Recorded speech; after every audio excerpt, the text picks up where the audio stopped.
𝒂𝒊𝒏𝒈 is a household name when it comes to IPC activities. And I believe when she leaves her seat to occupy the podium, that will be manifested by the reaction of the IPC members. Madam, you are welcome.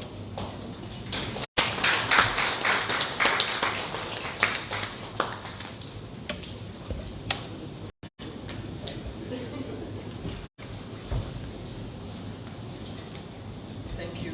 Good morning. Always delighted to be with the IPC indeed. Honorable 𝒂𝒊𝒏𝒈, former co-chair of the Inter-Party Committee, and senior advisor to all of us. We all agree that Honorable Saleh is an inspiration for all Gambians, but I would say for all Africans. We are very proud and delighted to be with you. Our guest, Mr. Bambura, the chairperson of the Political Parties Regulation Commission, 𝒂𝒊𝒏𝒈 of Sierra Leone and his delegation. We welcome you again. We are very happy to have you. I think it has been a very fulfilling week, and we are delighted to be with you. The current co-chairperson of the IPC, Honorable 𝒂𝒊𝒏𝒈, Honorable Amunyasi, also former co-chair of the IPC, the Secretary of the IPC, Mr. 𝒒𝒊𝒏𝒈, and all members of the IPC, member of the branch of the IPC, fellow partners, and representative of the National Election Response Group and the National Democratic Institute, our estimated guests, ladies and gentlemen, it is a pleasure again to be with you. These meetings hold great value for the United Nations Development Programme as one more milestone in the journey towards sustainable democracy in the Gambia. Partnership is a key component of UNDP cooperation model, noticeable in several of our joint programs related to peace building, democracy, and economic development for the achievement of the sustainable development. Election is not a loss to this agenda. It is a spirit of building sustainable democracy and institution in election that UNDP recognized the strategic role of the Inter-Party Committee in promoting peace, dialogue in the electoral processes, and supporting its revival in 2016 and continues to partner with the IPC toward this agenda. We know that the IPC model now is not only limited to elections. It's really a model that can help to provide space for tolerance and for dialogue for the achievement of the sustainable development goals, because the IPC provide us common space to also look at common goals that all the Gambians are aspiring to reach. Ladies and gentlemen, elections remain the heart of democracy, and through the IPC fundamental principles, we have been to cultivate a culture of peace and tolerance in the management of our elections in the Gambia. This is something the Gambia should be proud of, and a very opportunity to help to sustain across the region, as we said throughout the week. Therefore, we support this exchange program, noting the vital role of the PPRC in the elections in Sierra Leone. Since their arrival, the UNDP has worked hand in hand with the delegation and all the IPC members in their mission to gather knowledge and experience that can inform Sierra Leone's preparation for the upcoming national election scheduled in June 2023. Over the past few days, the delegation has had the honor of dialoguing with key institutions of government, including the presidency, with the understanding that we cannot all work in isolation as we work together a better democracy. This visit, ladies and gentlemen, has indeed enriched us with insight on possible reforms ahead of the next elections in the Gambia, or its electoral cycle in the Gambia. Furthermore, we embrace this visit as a convergence of shared experience, practices, and knowledge that we believe will contribute to integrated, peaceful elections in the region, and I would say even in the continent. Ladies and gentlemen, distinguished representative, in the context of election in Africa, the Gambia is now seen as an active model for building and transforming, for building peace, for peace building and transformation. It is a space that we do not want to lose. Peace and security are essential to democracy, and for UNDP, collegiate partnership such as those we are fostering with the IPC and other like-minded partners such as the PPRC of the electoral space are crucial. We urge all to continue to work this journey and identify defined mechanisms to enable us to jointly promote the building of a region with a shared vision toward open, inclusive spaces, lasting peace, universal security, and common prosperity. So, ladies and gentlemen, again, on behalf of the United Nations Development Programme, a warm welcome to all of us. I look forward to the discussion and how we can work together to achieve results that we aspire. As I conclude, allow me to echo the words of His Excellency, the President Adama Barrow, expressed yesterday at the State House. Gambia presents itself as the best teacher in the region, unquote. While democracy is difficult in the African context, we must remain committed, and UNDP remains steadfast to support you in this agenda. I thank you for your attention and for your kindness. Thank you.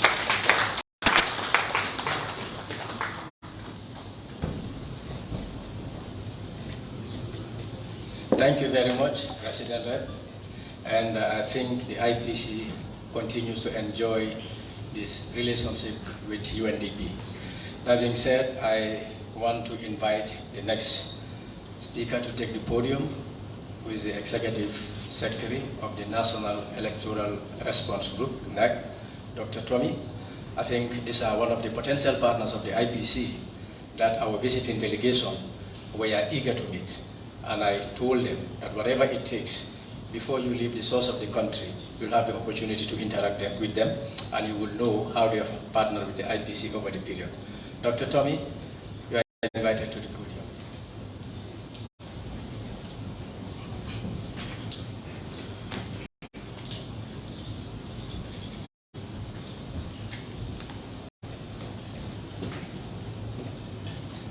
Good morning. Thank you very much. I think I have 10 minutes. I'm therefore going to start by all existing protocol. If I want to start and bid it welcome, I think I'll spend the whole day. I must say that I'm particularly proud today to stand and talk to a delegation from Sierra Leone. There is that bond between Sierra Leone and the Gambia. Some of us had the opportunity to go to Sierra Leone to be educated, because it was called the 𝒊𝒏𝒇𝒐𝒓𝒎𝒂𝒕𝒊𝒏𝒇𝒐𝒓𝒎𝒂𝒕𝒊𝒏𝒇𝒐𝒓𝒏. And now the mighty Sierra Leone is coming to the mightier Gambia. I'm proud that we are not intimidated by size, and therefore I proudly say that we are a center of excellence when it comes to elections in Africa. And I say this with all modesty, since I've served in many African countries in my capacity with the UN. I think I retired as the regional director with the UN for Africa. And therefore, I am exceptionally proud to say that you are welcome, Chairman, you are welcome, and please get your pens and papers ready to take notes, to take to Sierra Leone. Let's teach you how we do it and what we do. Okay, just what we taught you. Indeed. First of all, I must extend appreciation to the IPC. I must extend appreciation, well, before I go further. My colleague and friend is going to accuse me if I don't mention this. I'm proud to see the number of women who are here. I hope we are not going to continue the ebe and ambience politics. Okay, we are going to participate fully as women in the system. Now, how far have we gone and what did it take for us to get here? I am chairman of NEG, which is the National Elections Response Group. It's an umbrella, non-governmental, independent group that is monitoring, fostering, and supporting peaceful elections in the election cycle. So it's not a one-off activity. It did not take the magic wand for us to say NEG reformed. The papers will be given you, will show you the training, the consultation, the exchanges, and the dialogues that took place for us to get to this point. I must say that I extend special thanks to IPC. They call us the potential partners. No, we will be partners all the time. We are at the point where it's just signing that is left for the MOU. Because when we give documents to support NEG, I think you'll see how far we've gone and how collaborative we've been with all sectors of the political arms of the Gambia. Now, I must say that you will be provided information on what is NEG. You'll be provided information of why NEG was established. You'll be provided information on what is the composition of membership of NEG. Okay? And when you look at that composition, you'll see that it's broad-based. It involves the National Human Rights Commission, the CSO system, the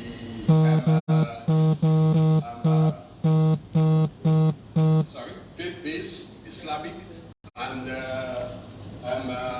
Christian Council. You'll see the list of 19 or so members, and they're at the highest level. It includes the IEC. The IEC is a member of NEG. Why is this so? If I should just read my notes for you, I see NEG comprises of institutions that converge to form a collaborative platform tasked with the responsibility of responding to potential or existential threats of violence during election cycle. During election cycle, we start from the beginning and we'll go up to the end, and by the time the cycle is finishing, we are preparing for the next. And for this, we require lots of resources. And at this point, I must extend special thanks to the UN system, especially the UNDP, the EU, the ECOWAS. Okay, they are always there to support us because we have to monitor elections from the beginning to the end. It involves training, workshops, exchanges, dialogues from the beginning up to the elections and after the elections. Okay? I must say that it is important for us to be funded because we train people, we train observers who go out in the field and they are reporting in real time to a central base that will be monitoring what is happening. The aim is to avert or prevent violence or clashes. Okay? And during the elections, whilst our people are there equipped to be reporting to us, we have the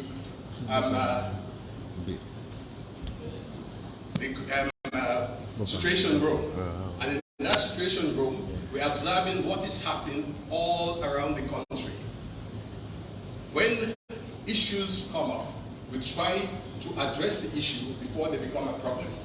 And one example I can give you, for example, during the last elections, we had a situation where all registered people were in the database. Some people, unfortunately, moved addresses during the process, and they come to vote, and justly, the officer there goes through and says, you are not on the register. Of course, that could bring problems.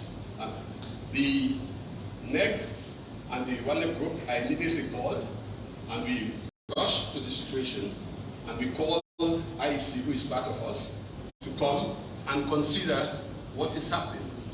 What happens? The issue is addressed there. Because unfortunately, you cannot register in two places. You nullify yourself. So with us there and with IEC, they check the database and they realize that that was what happened, and we have to address it. That is solved. Of course, my pretty ladies also, some of them go with their nails extension, and in the Gambia, our election process is transparent. One of the check is that you must have indelible ink on your finger. Okay? How can I pay $8,000 for my nail, and I come now to put it in ink that will not disappear for another 2 weeks? That was a problem. So we have to come and address the issue, because guidelines are given for the elections, and therefore they are meant to be adhered to. So we solve that issue. This is some of the proactive reactions we do have. Okay? So NEG is designed as a platform for collective actions in response to incidences that create tension and violence before, during, and after elections. The NEG is inclusive of its membership, its broad base, and I'm particularly pleased that the Islamic Council and the Christian Council are active in the NEG activities, because let's face it, they have the muscles, they have the extension also to cover the country, and therefore they are part of it. Okay? And we also have the IEC and the National Human Rights Commission as partners. The National Human Rights Commission, when we give you background and documents on what NEG is doing, you will see the importance of the Human Rights Commission in this. I think my prayer now is, before you people go, Salama will be nice enough to give you some documents, because we cannot say it all here. Okay? It would have been nice if it was a half-a-day lecture and we can actually provide slides and show you what is happening and what we're doing. So I have to behave like, I think I was in the National Assembly in a committee that my chairman then, who is also a chairman here, has the favorite word: be brief, let's probity, direct action. Am I a good student, sir? So now, we must say that it is not cheap. It is not cheap. I think during the course of chairmanship since 2016 of NEG, I have changed my name from David to Oliver Twist, because we had to go around seeking for resources to make sure that we can maintain, training people, and translating documents into the various languages, making sure that we are represented at hotspots and be able to report on time and in real time, it's not a cheap exercise. Okay? And one of the things that I'm proud of was the code of conduct that were signed. The code of conduct, IEC has its own code of conduct because anytime a party registers, you have to take oath to adhere to that code of conduct. But in addition, you'll be told about code of conduct that were signed among the parties, that is IPC, and we also have the code of conduct that was by Ministry of Justice, which we monitor the adherence to the code of conduct, of which NEG is also a member. Okay? I must say fundamental in all of this is that we are on a journey where we say that elections and its participation is a right. We are on a journey where we say that the platform for election should be, I quote somebody, should be a platform for exchange of ideas and knowledge and not for battle or weapons. We are on a journey where we say that it is the right of everybody to vote. A fair and free election is an expression of the truth of democracy. Okay? And I must say that time is not in my favor, but it has been a teamwork.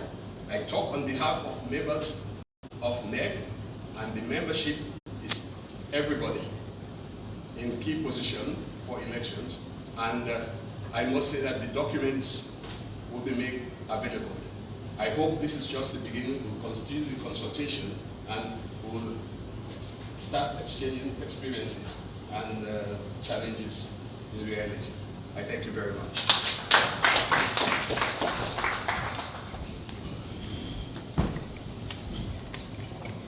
Thank you very much, Dr. Tommy. Please, if you have the agenda for the day, don't mind. I have the privilege to tamper with it. On that note, I will invite the Vice Chair of the Independent Electoral Commission, Mr. Joseph Colley, who is also not a stranger with the work of the IPC. Colleagues can attest to me that he is even part of the WhatsApp page of the IPC. So he's au fait with whatever is happening as far as IPC activities are concerned. Good morning, everybody. You know, as usual, I'm from election, so we are not used to protocols because everybody is treated equally. They've put me on spot. But I want to tell my elder brother that he is not the only one who studied in Sierra Leone. I did my philosophical studies in Sierra Leone.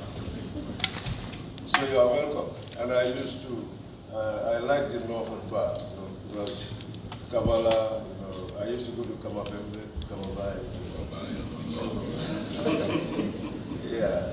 And in 2008, 2007, 2008, I was opportunity to have been part of the 𝒂𝒂𝒂 assessment team for the elections in 2007. So that's when I came to realize that they have a PPRC. Yes, and then they have an electoral commission, and of course what we also call our NCC, because if you see the work in Sierra Leone is cut out, but in Gambia, the electoral commission does almost everything. So that's it. So, but it's good. I mean, when you learn, you know. And then 2018, I was the former chairman of the electoral commission. We are in Nigeria for the fact-finding assessment. So I'm very much okay with the Sierra Leone electoral commission and the electoral activities. And back home, I think the IEC and IPC partnership, I'm sure Honorable 𝒊𝒏𝒇𝒐𝒓𝒎𝒂𝒕𝒊𝒂𝒂 can bear me witness. It's been a rough road, you know. I was a junior officer by then. Assistant electoral officer, then I became assistant communications officer, and then director of communications for 16 years. So they were housed at the IEC from 𝒂𝒊𝒏𝒈 Avenue and then to 𝒊𝒏𝒇𝒐𝒓𝒎𝒂𝒕𝒊𝒂. Maybe the only sad note to us was the Nicodemusly disappeared. when they had an office.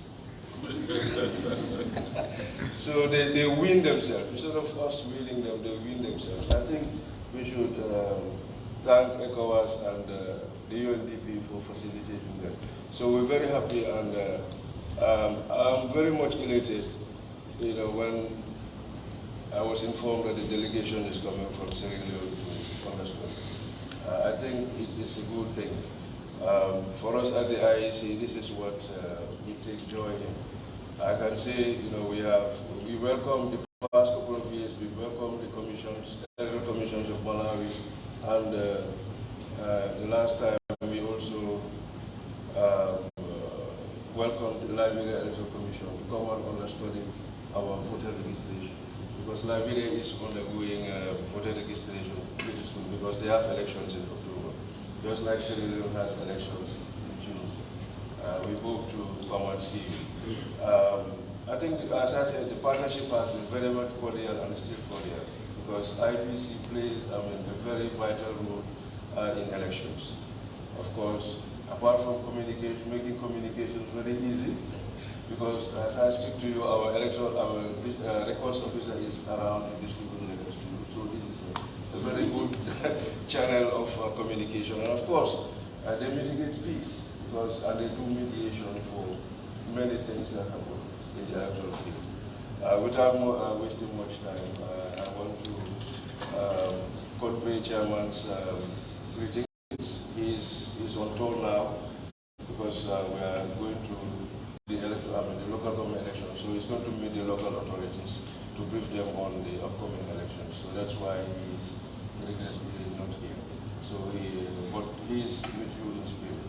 So I want to assure you that of the commission support, because without political parties, I don't think we will have a So you give us the candidates, at least you give us the voters, because you can pass your votes and things like that. So be rest assured, the partnership between IPC and IEC will grow from strength to strength. Thank you very much.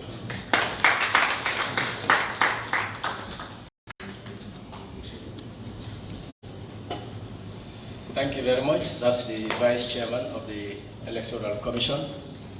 At this juncture, I will invite Madam Hannah Foster, CSO Coalition on Elections, to also share with you how they've partnered with the IPC and their contributions towards a peaceful, transparent, and acceptable election results. Madam Foster, you are invited.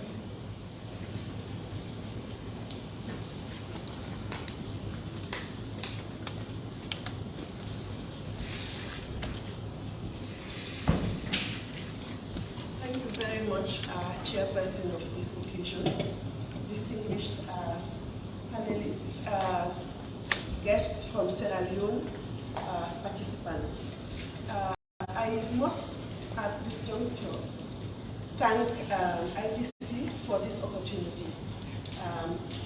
My name is Hannah Foster, and I work for the African Center for Democracy and Human Rights Studies, and I chair the CSO Coalition on Elections.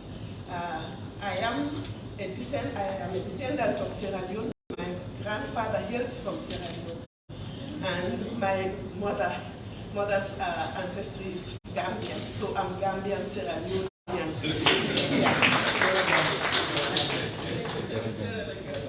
Yes, I was also recognized my mentor, So I just want to say a little bit on the CSO Coalition on Elections.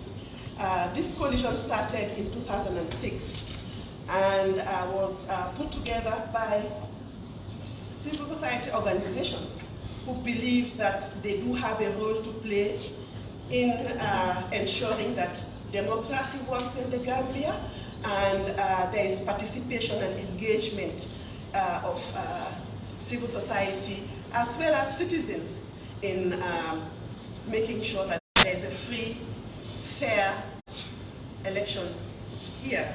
So what happened was in 2006, we were hosted by WANEP Gambia, and it served as the coordinating committee of the coalition.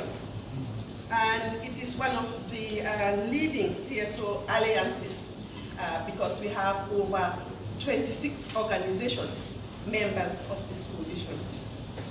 In 2016, we did observe elections, and since 2016, the situation room, electoral situation room was set up.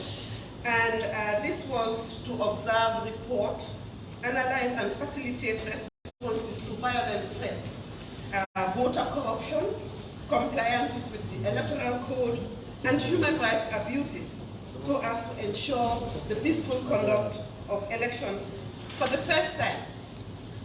And we were privileged in 2020 with support from IRI and UNDP. We developed a strategy. It was felt that we need to be clear on the direction that we need to follow. So with support from UNDP and IRI, the coalition has now developed a strategy.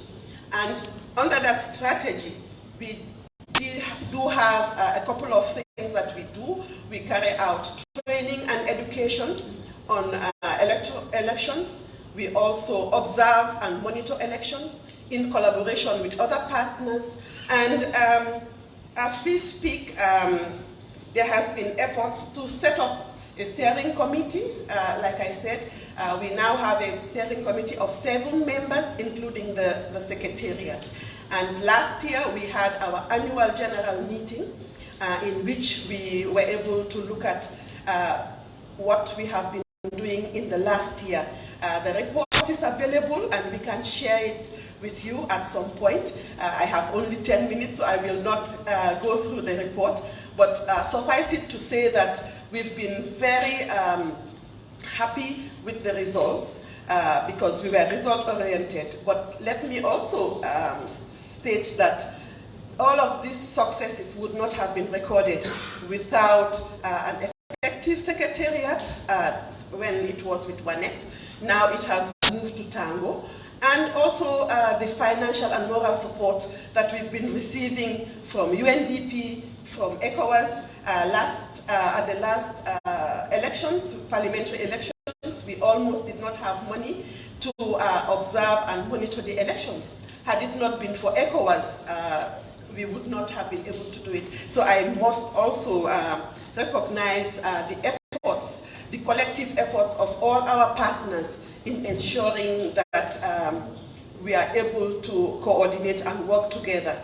IEC is key, and we are also pleased that there is a very strong working relationship with IEC, and we hope that as time goes on, the CSO coalition would have an independent secretariat and be able, apart from monitoring and observing elections, to also be involved in the electoral, developing of electoral laws and reforms that we so much need in the Gambia. With those few words, I want to thank again the organizers and to say that with IPC, I think you will find in the CSO coalition a very willing partner. Thank you very much.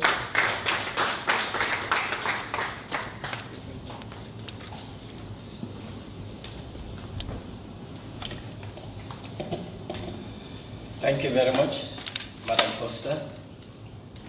Inside the room, I recognize the presence of Patrick from UNOVAS, who have also come to join us. But I will invite now to the podium Madam 𝒊𝒏𝒈, who is the country network coordinator of WANEP. Madam Salama, you are invited. We also have a senior staff of the National Council for Civic Education, Mr. Cisse, who is also in the building. Mr. Cisse, you are welcome.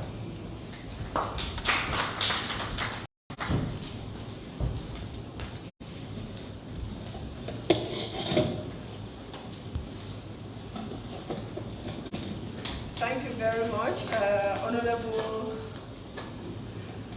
Nyasi, the moderator for this event. Good morning to you all. As highlighted by previous speaker, I want to stand on the existing protocol because we are pressed with time. Actually, I'm also being put on the spot because I wasn't expecting to say anything here, thinking that Dr. Toby, as the chair of the NEC, which WANEP is currently hosting, and Madam Foster as the chair of the CSO coalition, which WANEP was hosting, has talked on our behalf. But all the same, I want to seize this opportunity to welcome Mr. Bangura and members of your delegation to the Smiling Coast. We are indeed most happy to receive you, and we believe that the engagements that you had during the course of the week were indeed very helpful. For WANEP, I want to say that our relationship with the IPC, is very cordial. In fact, we were one of those who first assisted the IPC in establishing the regional structures way back in 2017. So definitely, when no one was there, I think WANEP was there. So most partners are here today because we, provided the path. So we are happy that our baby has grown to the extent that others are, coming over to learn best practices. We are indeed happy for IBC.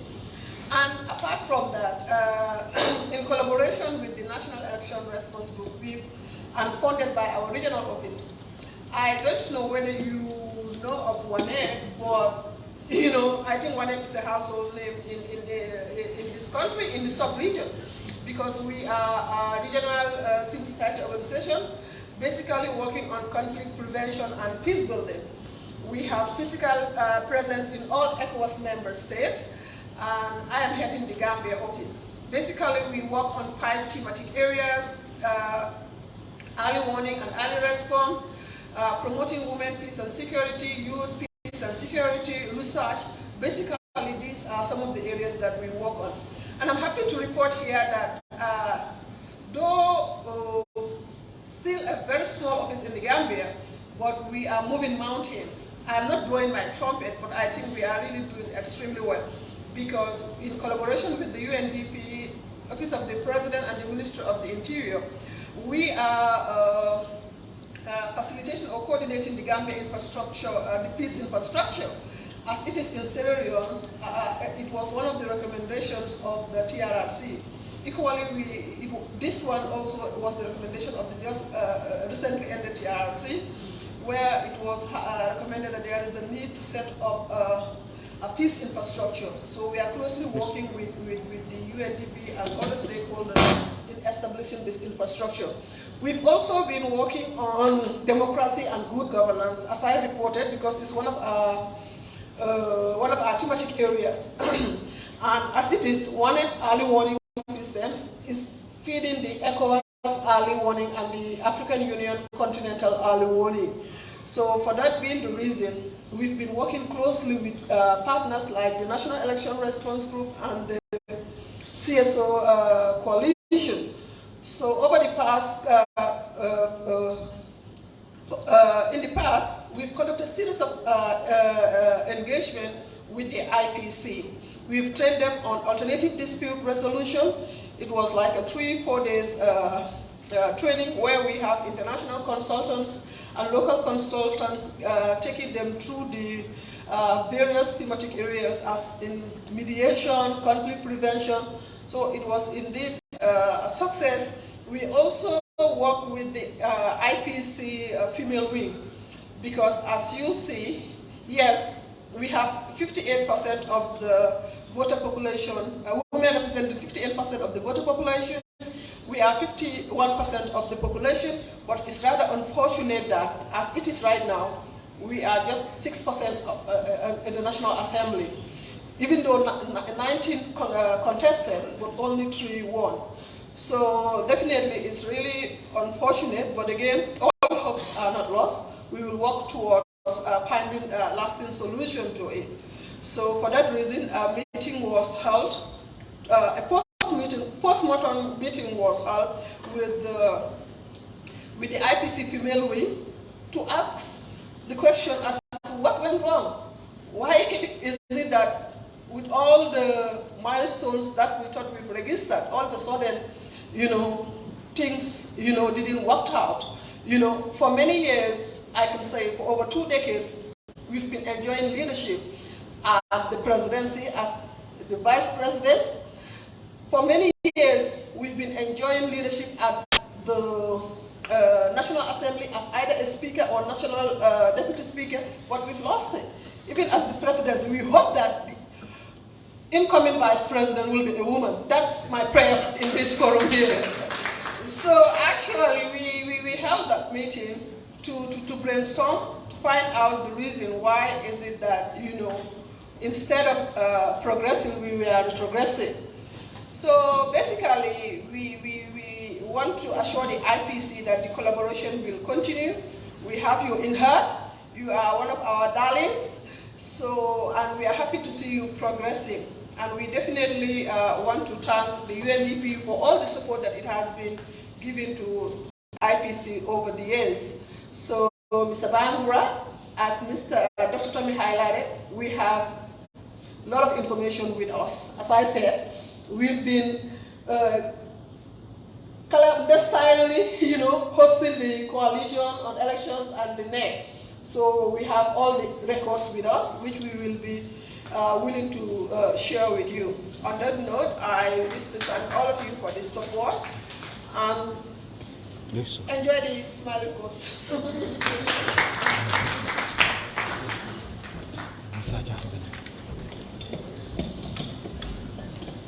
Yeah, it wasn't a surprise, knowing how we have partnered with WANET. We know whatever it is, you'll be able to present some activities that together we have carried out.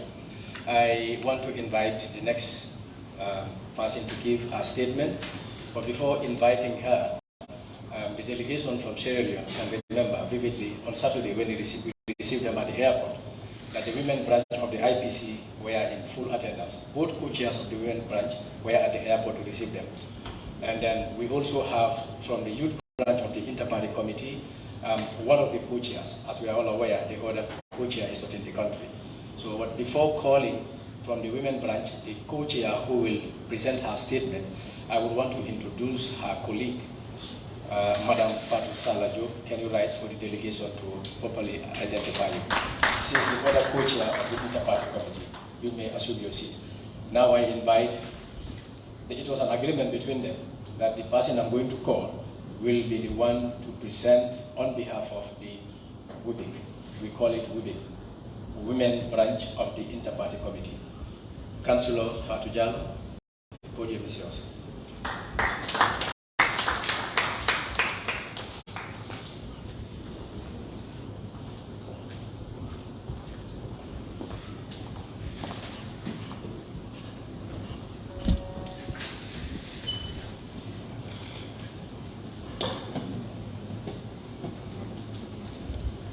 Members of the high table, our guests from Sierra Leone, the IPC members, the media fraternity, say good morning to you all. I am deeply honored to give a statement on behalf of the Inter-Party Women Branch of the Gambia. I am Honorable Fatou Jallow, one of the co-chairs of the Inter-Party Women Branch. The Inter-Party Women Branch was inaugurated on the 16th of October 2021.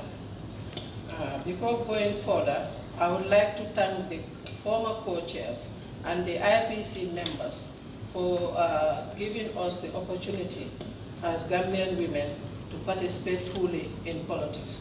That is by introducing the women branch of the IPC, because the IPC entails the 18 registered political parties in this country.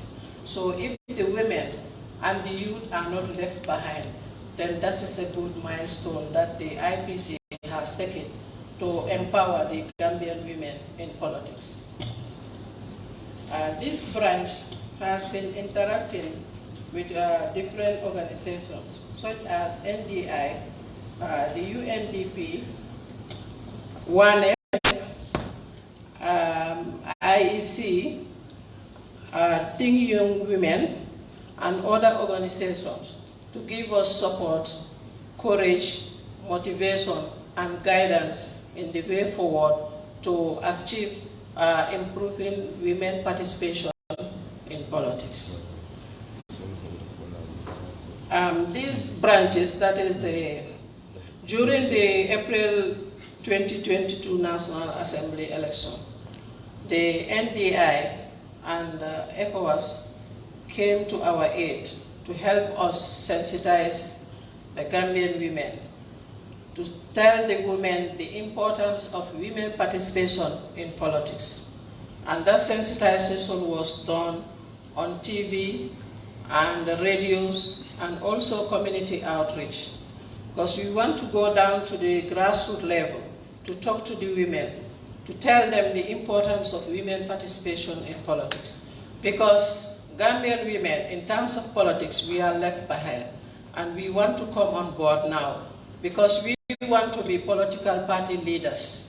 We don't want to be organizers every time, clapping and dancing and cooking. We are tired of clapping and dancing. We want to be where other dignitaries are. If you go to the political system, the decision-making body, you have only few female representatives.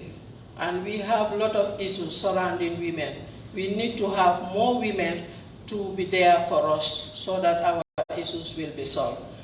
But in the Gambia, the only key position given to women is women mobilizers. That is the organizing. The organizing of buying ASOBI, the organizing of meetings, the organizing of all political activities during politics. But when it comes to key positions, it is the men. The party leader is men. The deputy party leaders, men. Treasurers, men. Secretaries, men. Women at the kitchen. We are saying no to that. It's only few political parties who recommend the promotion of women in politics. That is, they have deputy party leaders. That is only few, only 2 or 3, and Antium is one of the sample for that. And we definitely thank that particular party for bringing up deputy women. But we want to be party leaders. Because women, we can do it. Wherever we are, we make sure that we do what is expected of us. Because we are the power. We do the cooking in the house. We do all the households, domestic works of work at home. Yes, still we are in the office. You know, we are doing many things. So we feel that if we are there, we can represent the Gambian women to expectations. So on that note, I would like to thank the IPC for coming up with that initiative. Also, equally, I would like to thank the ECOWAS for coming to our aid. This last parliamentary election, ECOWAS came to help us with some amount of money to be given to all the 19 female candidates, irrespective of your party color, because they want to see Gambian women in front. They want to support Gambian women. They don't want to know whether you are in party A or B, but they, as long as you are a Gambian and you're a Gambian woman, they want to help us. And they came to our aid to help us. We went across the country. We support even independent candidates.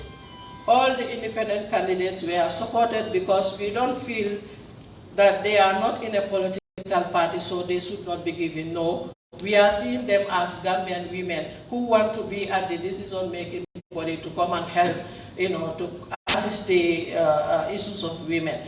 So I would like to thank the management of the ECOWAS for that wonderful gesture that they have done for the women branch of the IPC. Also, we want to decentralize the women branch in various regions, because the women branch is only centered in the Combos here, that is the national one. But we want to decentralize it in the other regions so that they can be interacting among themselves and decide among themselves before coming all the way to the Combos. So on that note, I would like to thank everybody.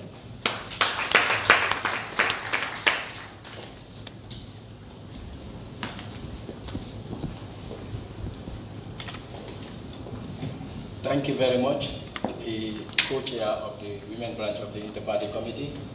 I now have the privilege to invite the co-chair of the Youth Branch of the Inter-Party Committee, who, as I said earlier on, was also part of the team that welcomed our visitors from Sierra Leone.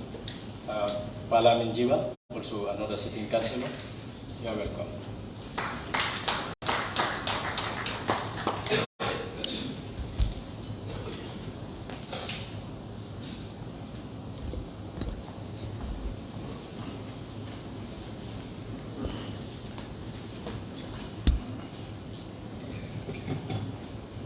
Good morning to you all.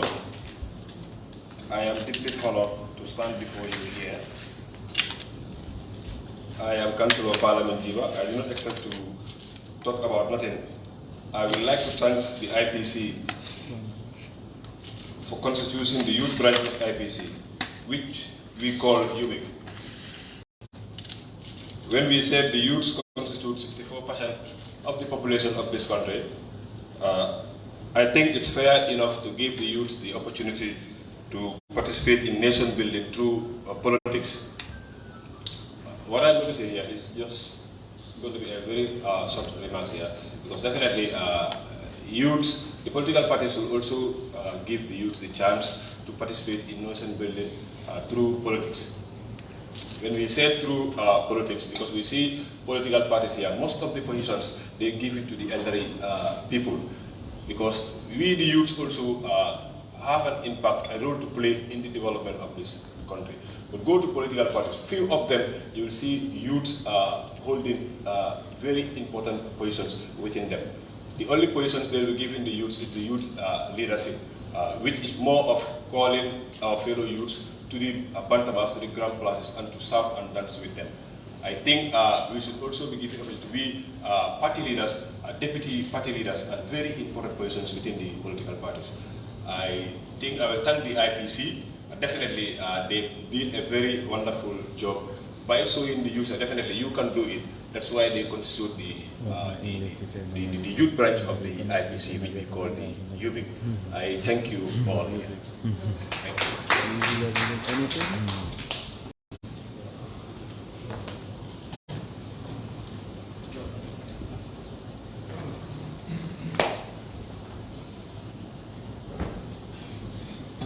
Thank you very much, Co-Chair Lamin of the Youth Branch of the IPC.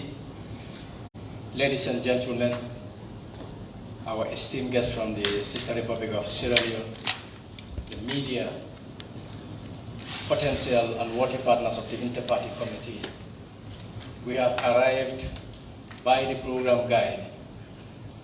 The next speaker will be no other person but a person with the institutional memory of the Inter-Party Committee, the founding father of the Inter-Party Committee, somebody who stood through thick and thin to ensure that the Inter-Party is where it is today. It's going to be a moment where we are going to see emotions. It's going to be a moment where we will see people react, but that's the beauty of having this particular forum. Some of us just wake up overnight and realize that there is what is called Inter-Party Committee. And we just concluded to say it just happened overnight. Some of us think it was as simple as it is, because our parties brought us to be part of the Inter-Party Committee. But today we will get the history, the full history behind the formation of the Inter-Party Committee. And that being done, it will give the challenge to the new leadership and the entire membership of the Inter-Party Committee that whatever it must take the inter-party committee must be seen to stay in this our motherland. And you must further comment that whatever it takes, the inter-party should be an institution where people will come and make research as to what we continue to do. I am privileged and fortunate that together we are handing over a responsibility of the inter-party committee. Or together we have handed over responsibility of the inter-party committee. And then we can stand and count the list of achievements that we have recorded over the 5 years that I joined him to serve as the leaders of the inter-party committee. For you to narrate what the inter-party have achieved during the past 5 years, you need to take your time and visit the archives and get all activities that have positively impacted on the lives of the Gambians. Therefore, if we think the load is light, we are mistaken. It's a very heavy load. If we think it's an avenue where we can go and amass wealth, I'm sorry, that is not his philosophy. If we think it's about being on the limelight, I am sorry. It's better you quit and bring somebody who is committed and devoted to serve the Gambia. That being said, it is my honor and privilege to invite no other person but the Right Honorable 𝒂𝒊𝒏𝒈.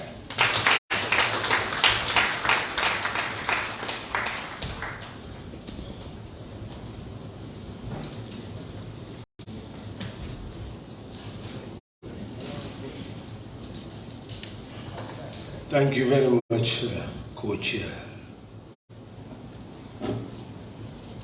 Our partner and the indefatigable Madam J, who has always been present and inspiring, and all the rest of our colleagues, as they usually say, all protocols respectfully observed. When necessity and urgencies compel the commissioners of the Political Parties Regulation Commission of Sierra Leone to enter into dialogue with Inter-Party Committee of the Gambia, we must all know that we are dealing with a very serious matter. Bombs are flying about in Ukraine. But right here, a body from Sierra Leone is strategically placing itself to be able to assist that country to have an election whose outcome would be credible and acceptable to all. We are all proud to be here today, that Africa is rising, and we must help it to rise from the doldrums of yesterday and today. We are told that they are here to learn from us. They are not here to learn from us. They are here to inspire us. Yesterday, those same bombs in Ukraine were flying in Sierra Leone. Mothers and fathers, children and grandfathers, all disappeared from their homeland in search of refuge in other countries. In the Gambia, Gambia, after December 2nd, we entered a very unpredictable period, which soon after led to a crisis situation where outside our borders, armed forces were assembled, aircrafts were being prepared, navies being prepared for bombs to explode on our soil. And people had started leaving as refugees. But the situation was preempted from reaching what was ultimately its logical conclusion of a disintegrated nation. Today we have gone through elections, presidential, national assembly. Sierra Leone is also going through elections, despite the past. Showing that we can put the past aside and prepare to move forward. And this delegation is prepared to move forward. But many people will say, what is democracy? Where is the development? So we say we prefer development to democracy. But democracy is why we are here, sitting here, discussing about our future and the future of our children. Democracy is not a panacea. It's not meant to solve all problems. It's just a tool to enable us to select our leaders and charge them with the responsibility of working for us. And we also have the right to remove them and select others so that they will also try. It's the process that is important. The ultimate consequences depend on you, the citizenry. Who do you select to be your leaders? So when we indict the system, we must indict ourselves when we have authority to select. Mr. Commissioner, your presence here today is to look at the regulatory environment for elections. What IPC wishes to contribute is a paradigm shift on what we conceive as the proper method to be able to regulate that environment for elections to take place. We all believe in the rule of law.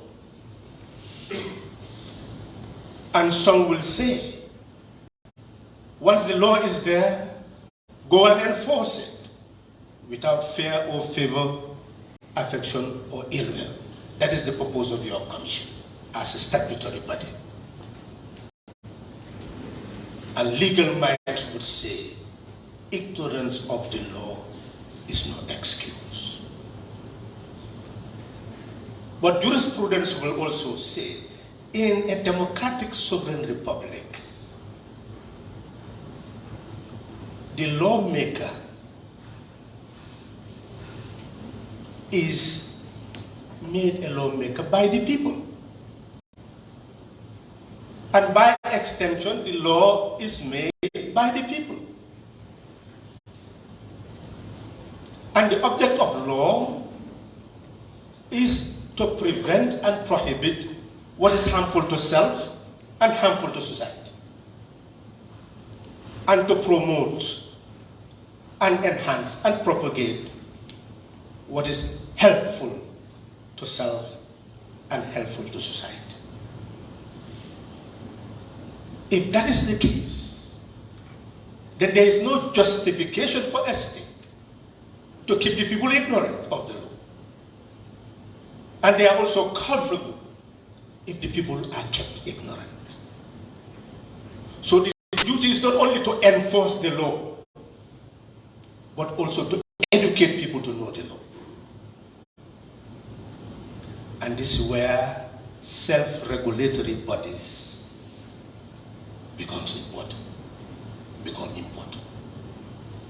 So we are seeing then a perspective of not only having statutory bodies giving power to enforce, but they must work in unison with self-regulatory bodies whose fundamental objective is to enable people to understand what is in the statutes and what is in the Constitution. So that rather than the punitive method of being compelled to obey the law or you suffer the consequences, we'll take the educative method of helping people to take ownership of what belongs to them. Laws aim at protecting them and protecting society. So if we look at the genesis of the IPC, one must look at development of our own political situation. And I must digress here by saying that when a generation is ready to take over, they prepare their elders for their mission. And if it is a generation that does not want to err,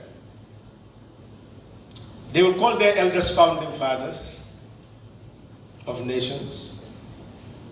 They will call them members of Council of Elders, Council of the Wise. If you are not very wise, you begin to feel very important and indispensable, when in reality you are on the route of going out of commission. So don't worry about the praises. I understand.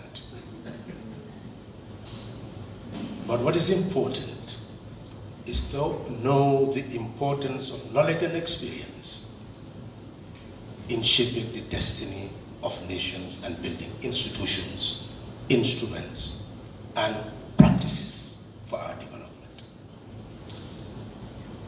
What we want you to know is that the Memorandum of Understanding of the IPC with its Code of Conduct did not drop from the sky.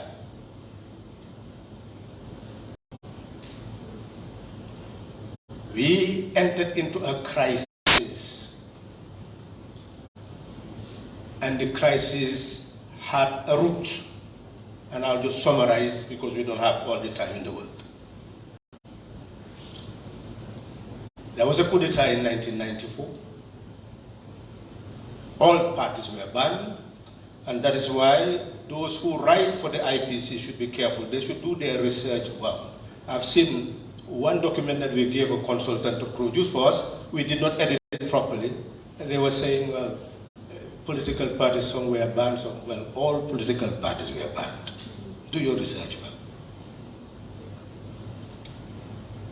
The Constitution was initially revoked, but later there were certain sections that were suspended, and those sections that were allowed to prevail had to prevail under the supremacy of decrees.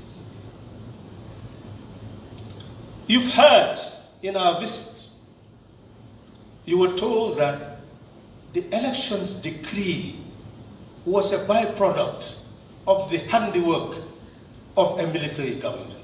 And by that nature, we should change it into an act. You see, if we conceive the history properly, the military rule took from 22nd July, but by 13th December, there was a National Consultative Committee established to work out a transition. So the election decree was not the handiwork of military rule. It was the handiwork of the democratization process of the country. And that's why the instrument is still as valid as it ever were. This code of conduct is Legal Notice 36 of 1996, put into law on the 21st of August 1996. And this document I will refer to, maybe the only thing I will refer to, and then I'll proceed so that we will not be long in our presentation. This decree was supplemented with this legal notice as a subsidiary legislation, which indicates the Code of Elections Campaign Ethics Order. It's an order published in the Gazette. It became law. This legally binding code of conduct, whose violation could lead to the deregistration of political parties, is made in pursuant of the dictates of Section 92 of the Elections Act. So it's legally binding. It's a law that could be enforced by the IEC. It is important to point out that while the IPC Code of Conduct has persuasive effect, the IEC Code of Election Campaign Ethics Order has a binding effect. So we are beginning to see enforcement and persuasive authority. Your power as an enforcement authority and our moral power as a persuasive authority. This is the distinction. Self-regulatory and statutory.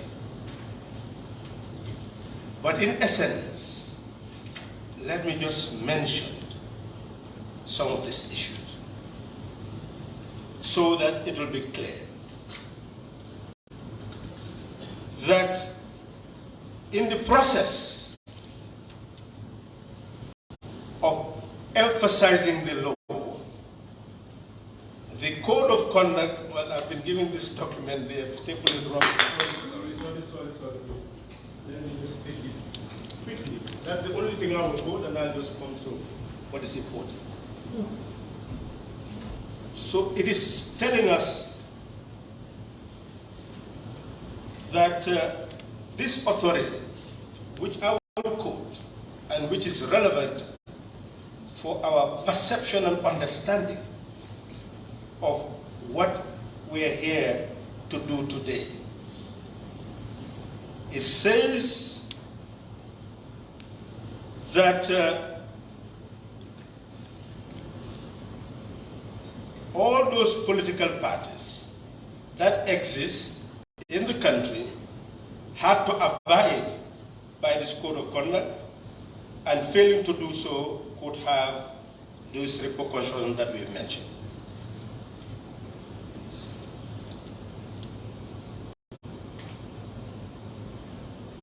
The first thing to note is this precisely. It states that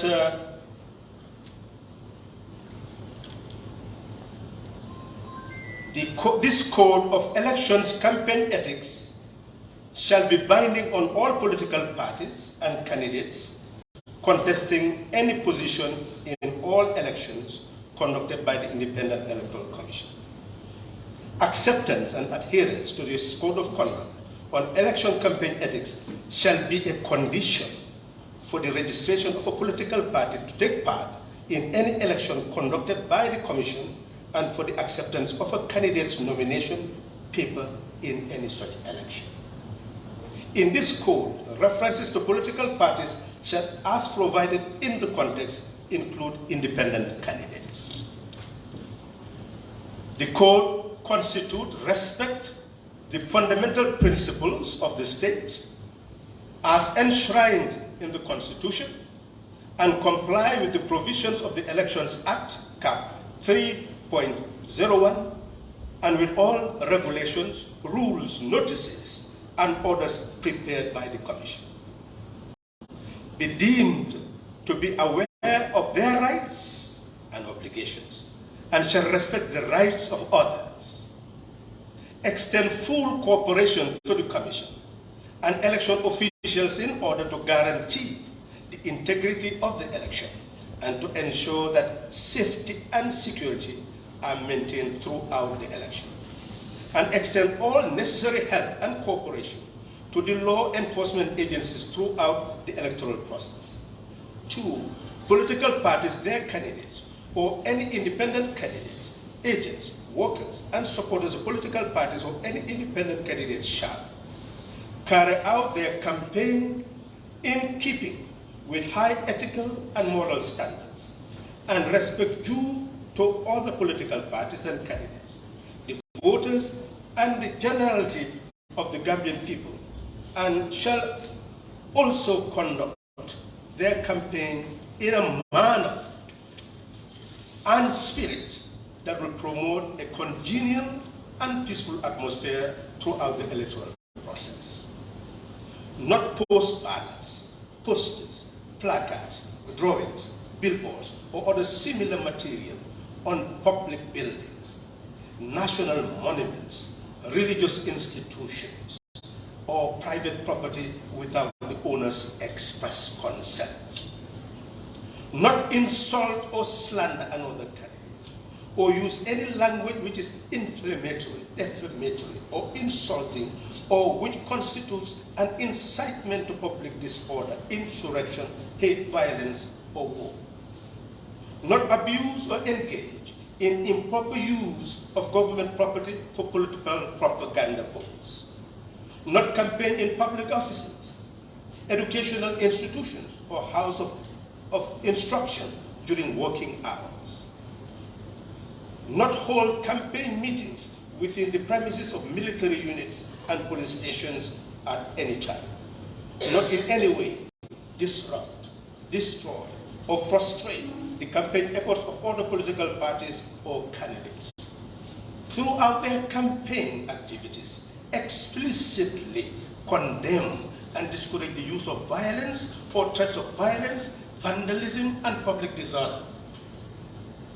Throughout their campaign activities, seek to foster a spirit of tolerance and multiculturalism among Gambians.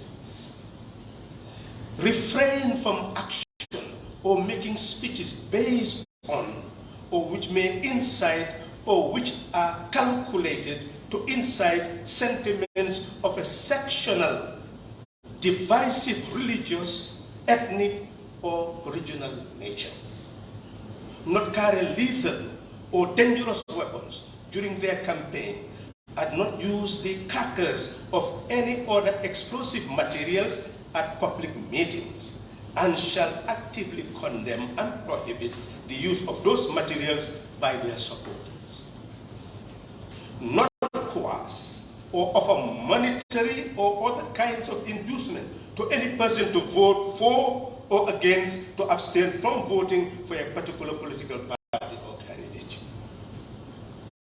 Whenever they plan to hold a demonstration or procession, submit a written request to the Commission indicating the date, time, and place of the holding of such event at least 3 days in advance. Here it is clear that if you read the Code of Conduct of the IPC, where lies the difference with what was stipulated since 21st August 1996?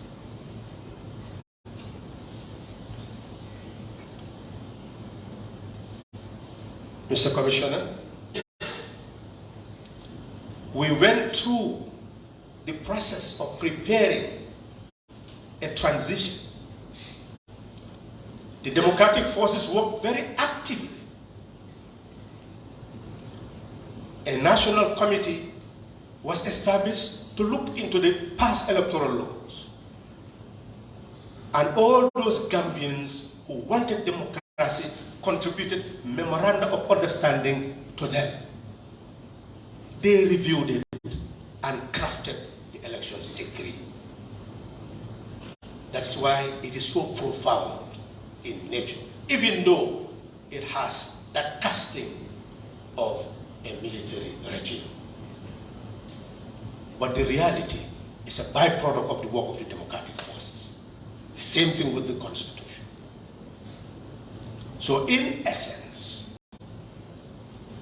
the first chairperson of the Independent Electoral Commission, after Justice Al-Ghali, who hailed from Sierra Leone, on the 16th of January 1997, presided over the swearing of the President of the Republic and on the transitional and consequential provision of the Constitution. That swearing in brought the Constitution into force. And when that Constitution came into force, Bishop 𝒊𝒏𝒈 Johnson was ultimately appointed to be the chairman of the Independent Electoral Commission. He saw the need for political parties to enter into dialogue because the period was becoming more and more a crisis-oriented period, even though we had moved into a democratic dispensation. Worst of all, and I will summarize so that we'll get into the details that in a more conclusive manner that in a relevant manner, 2000 was the worst, with student demonstration leading to deaths of many students, and eventually a party also going on tour, and eventually somebody was killed, and the party was seen to be the killer of the person, and the leader was arrested and tried for murder. So it took a long trial. So that period became a very tense moment for the country. And consequently, Bishop 𝒊𝒏𝒈 Johnson had the idea of creating an inter-party committee.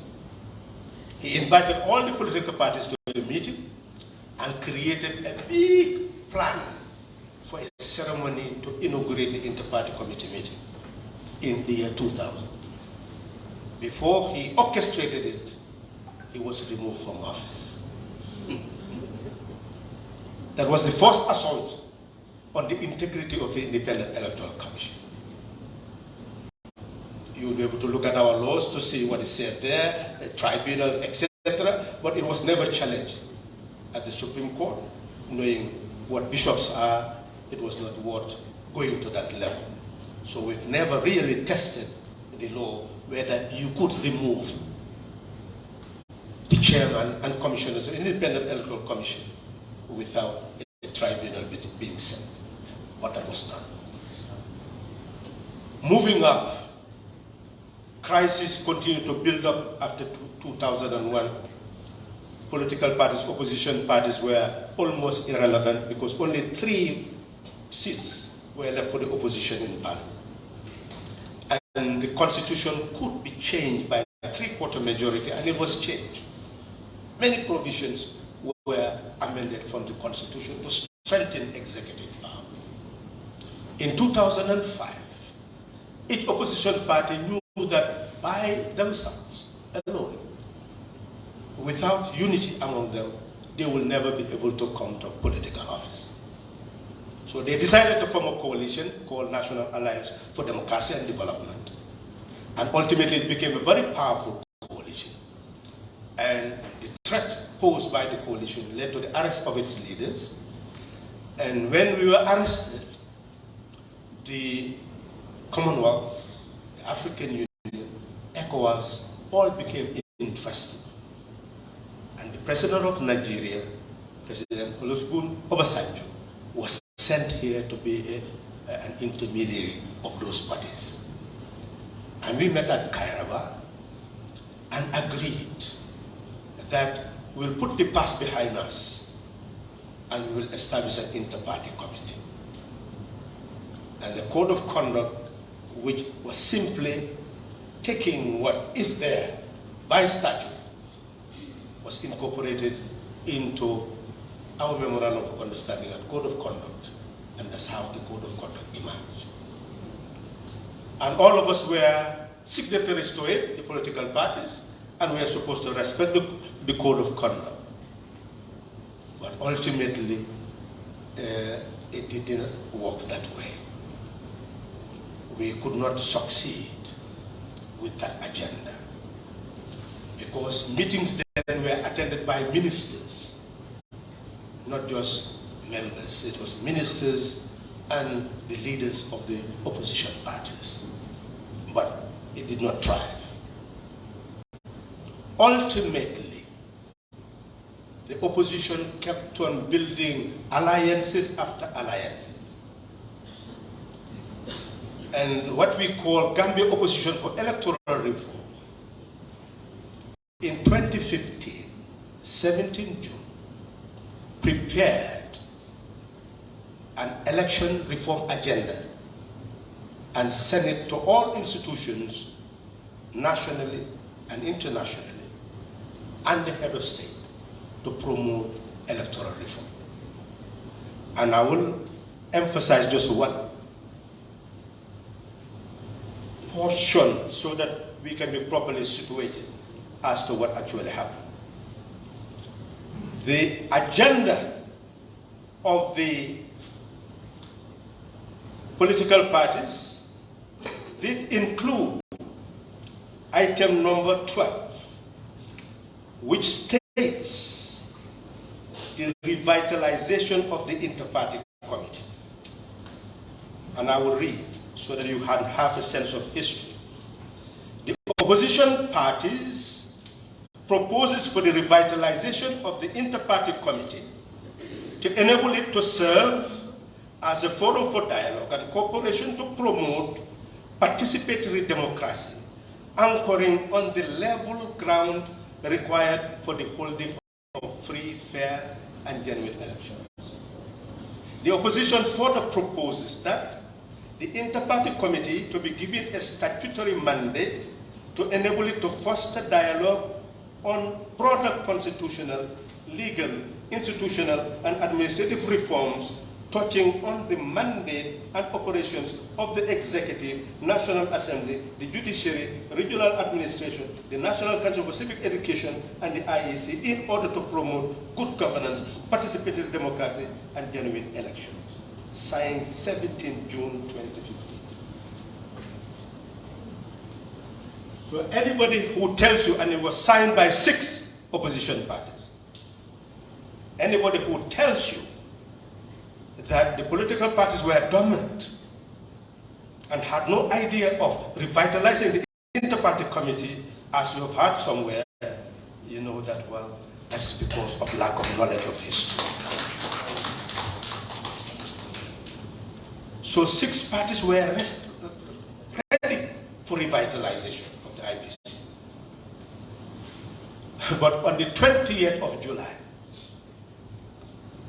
2015, we got our response from the executive by way of an enactment which led to amendment of the Elections Act. And the amendments required political parties to pay 1 million to be registered as political parties.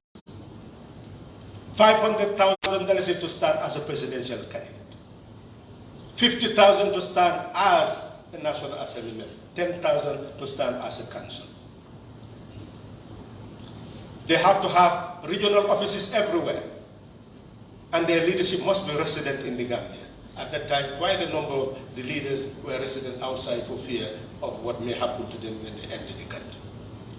So clearly it was seen to be political parties' destruction decree.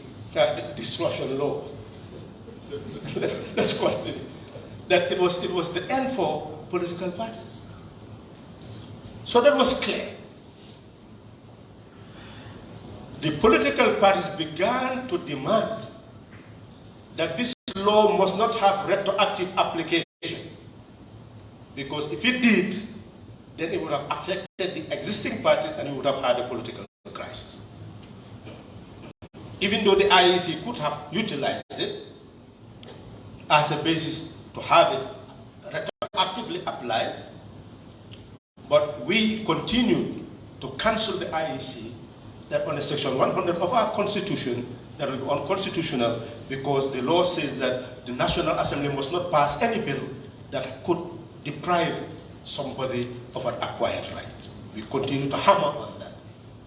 Fortunately, the law was not applied retroactively, and that's why we continue to exist. History, and I will be brief here so that we enter the final phase, was that 2016, it was very clear that the existing executive will not engage in any electoral reform. And the opposition had only one option, to die or form a coalition.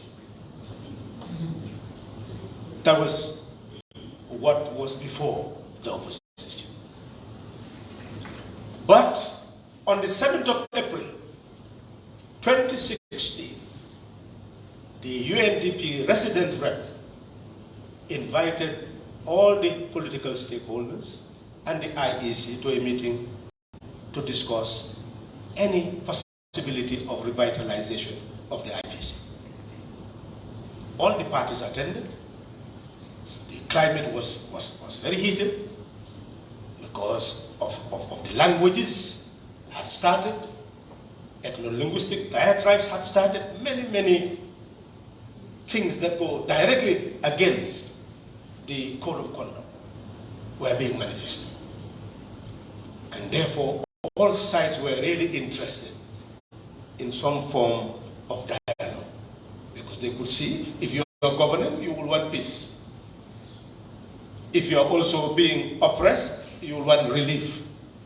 So both sides were compelled by necessity to agree to revitalize the IPC. We met and agreed. I was the co-chair. And we met and agreed, and the APRC was the governing authority and also set a co-chair. We decided to look into what was available in 2005, which we signed in 2006, and crafted what is now the Memorandum of Understanding and the Code of Conduct. But essentially, it did not drop from the sky. It is what is actually stipulated by statute. What is the difference? We want the IPC to take ownership of the Code of Conduct, spread it among our members, take charge of ensuring that political conduct in the Gambia will be in line with the letter and spirit of the Code of Conduct established by statute. So we believe that your regulatory commission will look at your code of conduct. If there is anything to take from this as a leaf, add it, because what we see, it is definitely exhaustive. And any electoral system that is tailored on it will be an electoral system whose outcome will be credible and accepted.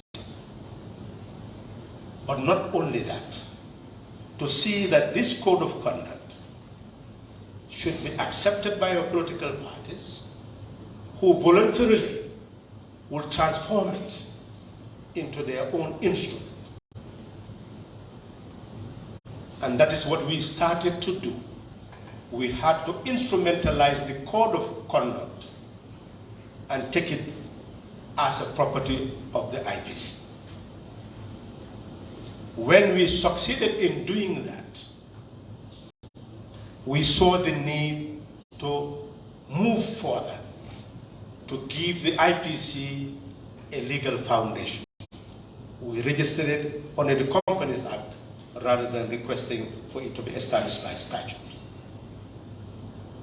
So we have a memorandum of understanding which we will share with you, an article and memorandum of association, pardon me, we have a memorandum of association, article of association, which we will share with you. to show our foundation.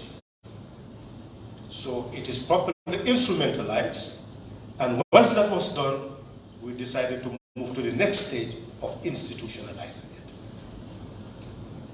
And that meant creating all the structures, its administrative and management structures, and because time is a bit against us, you'll just allow me just to speak rather than go into detail. It has been transformed into a book, and ultimately you will get a copy of the book. All this experience is properly narrated, the genesis up till what we are today. So you don't have any problem, you'll get all the details in the book itself. But essentially, we decided to create the institutions of the IPC, the financial, the administrative, the IT, all the sections of the IPC. But we had one problem. We had no resources. But IEC was interested in IPC because without it, suspicion abounded. The previous IEC chairman was castigated from all angles, and always doubt was cast on the results of elections.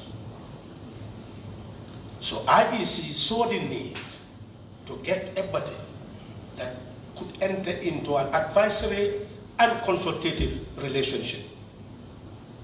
And this is precisely why it housed the IPC and provided it with secretarial functions, secretarial services from their own directors, high level. The finance and admin director was put secretary to the IPC. And this is how we started. But the conviction of the members, coming to meetings without any funds given to them, any allowances. And this is not just what we used to say, weekly meetings during election, monthly meetings when we don't have election. No, it was almost daily meetings. The political parties took interest. Of course, there was also a crisis in the country when we were emerging in 2016, and consequently we went into crisis management and resolution initiatives. Because on the 14th, certain UDP members were arrested. On the 16th, the leadership arrested and ultimately incarcerated. So we had to work with the Minister of Interior, with their families, going to visit them, working with the prisons to really protect them during that period. So that gave the IPC real vigor, real relevance, real significance. The whole international community relied on the IEC because our frequent meetings were attended by all diplomats. And they took information from the IPC. They also saw the relevance of the IPC because every information they collected there was fact on the ground.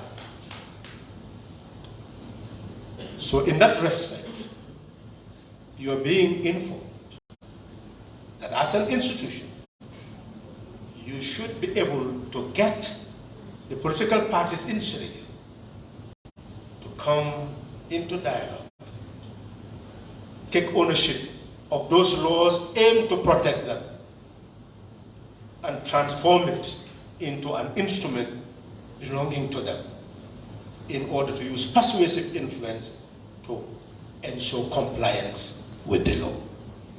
We believe that partnership will augur well for your commission. By December 2nd, we had prepared the memorandum, ready for signature before the elections, and the former head of state wanted to sign it, we were told, but last minute, we don't know what happened. The meeting was organized, everybody informed, everybody prepared to come to Kairaba, but ultimately we were told that everything had changed. And the rest is your history, the history of the elections, and and the history of the impasse. And after the impasse, we had the opportunity to get the president from Senegal back on our soil.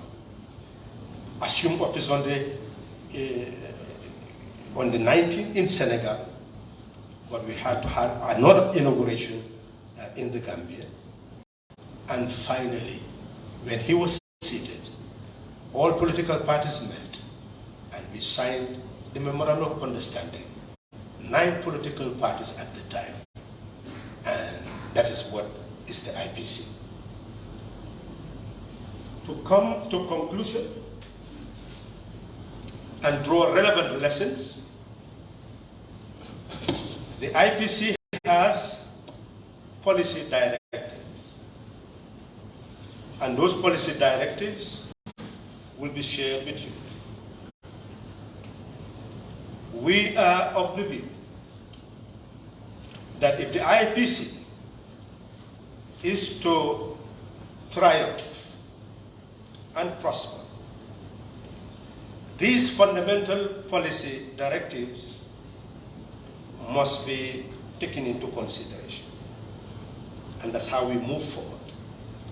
Preparation and adoption of instruments governing the institutionalization and operationalization of the IPC. So we have to start with the instruments, and we crafted it together. Take it to the political parties and they will look at it and bring it. So everything was done together. We crafted the instrument together. That is the cohesion that we want to emphasize. Cohesion came by involving everybody in practice. Preparation and adoption of the programmatic policy documents, the strategic plans. We had to enter into that. And the work plans. We also moved towards ensuring the operationalization and functionality of the institutions of the IPC. We create the national and regional structures. And finally, we began the activism, preparation of a work plan and activities to attain the goals. That's how we moved. We must say that all these targets were met. We started sensitization, and our conviction is we should not overload ourselves. Our partners become very ambitious sometimes, and they wanted to push us towards certain things which will just derail the process that we are already engaged in. The first task for us was taking ownership of the code of conduct. Once you achieve that, you've won half the battle. So therefore, we engage in consultation with the UNDP so that we establish our headquarters, prepare our planned sensitization programs, monitoring kits, and our teams, train our teams, as has been said by Wane, and we send them into the field. And they started the process of sensitization.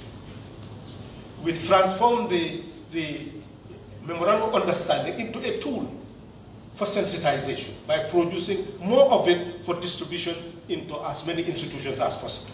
We still have that task to complete. In short, wherever our members went, they went as a team, and they were received as a team. All over the place, those people were beginning to think of the IPC as a national institution rather than a party institution. The commissioners, the governors in the region, the chiefs in the region, different traditional rulers began to feel the presence of the IPC. So there is absolutely no doubt that if your commission wants an environment that is not seen to be putting pressure on people to abide by laws, then this is the blueprint. We can assist you to take your conduct to the people without any suspicion of anybody, any authority trying to impose their will on them. This is what the IPC has done here. And we have all these kits to share, all the sensitization programs to share. all the activities to share with you as we move forward. Fundamentally, we ended our tenure with cooperation with the UNDP to build the Women IPC and the Youth IPC. We've already showed that we are already ready and we have capacity, and we've always done things on our own. We prepared all our strategic plans on our own, built all our instruments on our own. But now, of course, we can have partners to assist. But the fundamental challenge are two. One, resources. And the debate is, should we become a statutory institution funded from the public purse by Parliament with subvention, or should we remain independent and seek funds independently for the sustenance of the IPC? The new leadership would have to convene serious strategic meetings to come to a decision on this. Because we cannot prolong that discourse. It must be done now. Do we move towards statutory provision for the IPC to exist, or do we remain as an independent body under the Company Act with our Memorandum of Association and the Articles of Association? Number two, how do we comfort ourselves now? The IPC is an institution. We have to be fair, and that is why we say we are the custodians of the electoral process, political process. The IEC must consult us, and we look at the election laws together. And when we said that, they also did so. The state consult us. And therefore that consultation increases the clout of the IPC. But it means also we must have knowledgeable people around who can assist. When you are consulted and you have nothing to offer, then your clout is reduced. We must always be ready to add value when we are consulted. So that capacity building is actually significant, very important. And that must come from the level of the administration and management of IPC. Within the management structures, we must have those people with that capacity to be able to work out programs, to be able to analyze documents, to be able to sensitize the co-chairs so that they'll be able to deliver. So that knowledge base in the IPC is required for it to continue before, as it were before. So it is important also to look at the IEC. We want the commissioner to take that along. You've had the debate in terms of preventing, I think that's the mentality, more parties from being registered. People will say thousands of parties are being registered. What is this democracy? Independent candidates standing. What is this democracy? Yes, it is there in the Elections Act that you can belong. You may also wish not to belong to a political party. That is a right. It's the right of a sovereign citizen. And if you don't belong to a political party, Section 26 offers you the possibility of standing in election or not standing. So how can you stand if you don't belong to a political party? If there is no independent candidate. So the argument must be properly placed, both in law as well as in political science. The objective of democracy, as the book argued, is to empower the sovereign, individual sovereign citizen. That's what the Constitution says. That sovereignty resides in you. In who? You, the individual citizen. Because if you wish, you can exercise your freedom of association or not to exercise your freedom of association. The freedom of association is an additional right. From your sovereign citizenship, you move into freedom of association to belong to political parties or unions. So essentially, our law is right and it's in place and we must keep it. Any Gambian who wishes to go into any electoral process should be free to do so without any hindrance, as required by Section 26 of the Constitution. The monetary dimension. I was in one particular country, and the fee to be paid to stand as a presidential candidate was so high that only the wealthy or those who engage in money laundering will be able to participate in presidential elections. Is that what we are looking for? So it is important, therefore, that we know that what you have, keep it. Even if you wish to make it lower, make it lower. Because when the coalition took over, the first act was to reduce the deficits by amending that act. So that now it's 10,000 to start as a presidential candidate, and you can see National Assembly member, 5,000, and it goes down to the councillors. So that anybody who has the right to stand will be able to stand. But what is interesting is, despite the 10,000 throughout, in all the presidential elections in Gambia, after 2001, I think there were only about 3 people standing. But don't quote me. But I'm almost right. Very few people. The last election, 6. So essentially, it does not mean that all those people who register political parties will be able. How many people stood in the National Assembly election? How many parties put up candidates? So we must be objective. We must do research. We cannot draw generalization from speculation. Just because you have them does not mean this and that. So, but essentially, the IEC must be prepared for all eventualities, not just like the situation we have. And this is why the partnership is necessary, not in the interest of the IEC, but in the interest of democracy and the sovereignty of the people. So in that regard, I will conclude. And if you wish, you can ask more questions if I have not addressed certain concerns. But we are convinced that there are certain electoral processes which do not require political parties. Referenda on constitutions do not require political parties. Registration of voters, everybody should be registered who is qualified to be registered. So therefore, the political parties should be involved through the IPC. We commence that agenda.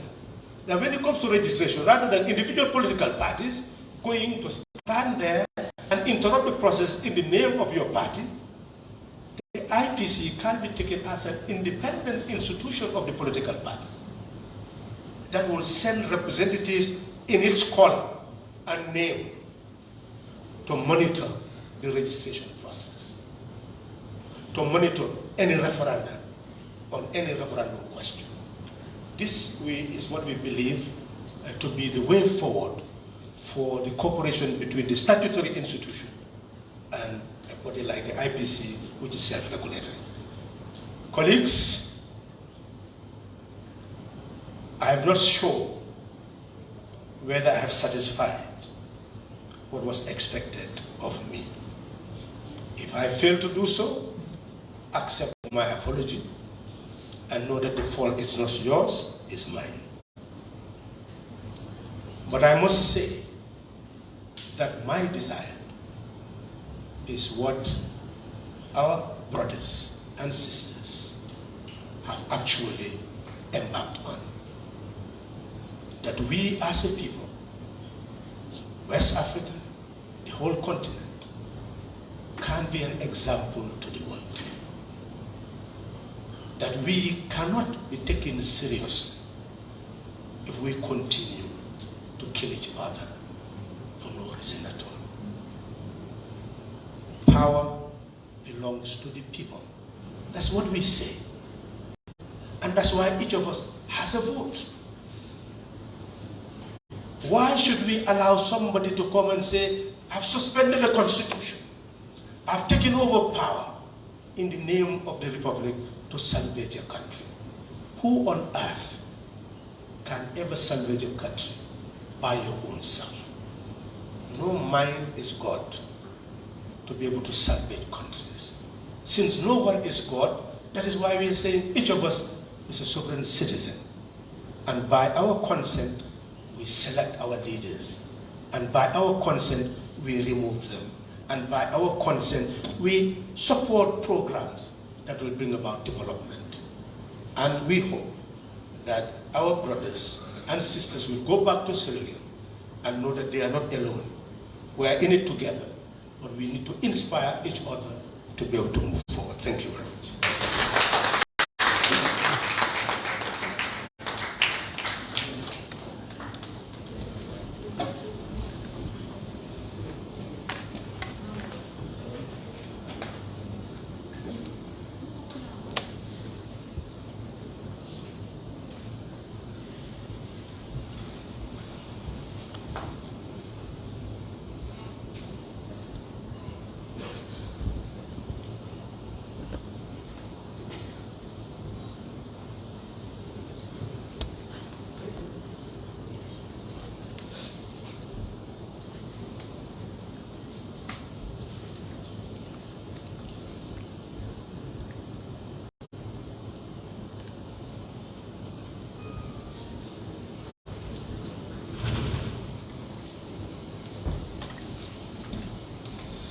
Thank you very much. I think, as I said earlier on, we are all privy to know the genesis of the Inter-Party Committee, which is the IPC. I will sneak out with Antia, maybe for 15 minutes. But before I do so, I just have a couple of announcements to make. I want the following names to rise. Head of Finance in the Inter-Party Committee, Mariam B. Sek. Can you please stand? Yes, commonly known as Anti-Yam Sek. No, remain standing. Jaina Baba, Head of Logistics. Abubakar Bayo, Acting Head of Admin. Abdurrahman Jalo, Head of IT. Duduja, IT and Technical Matters. 𝒂𝒆𝒏𝒈,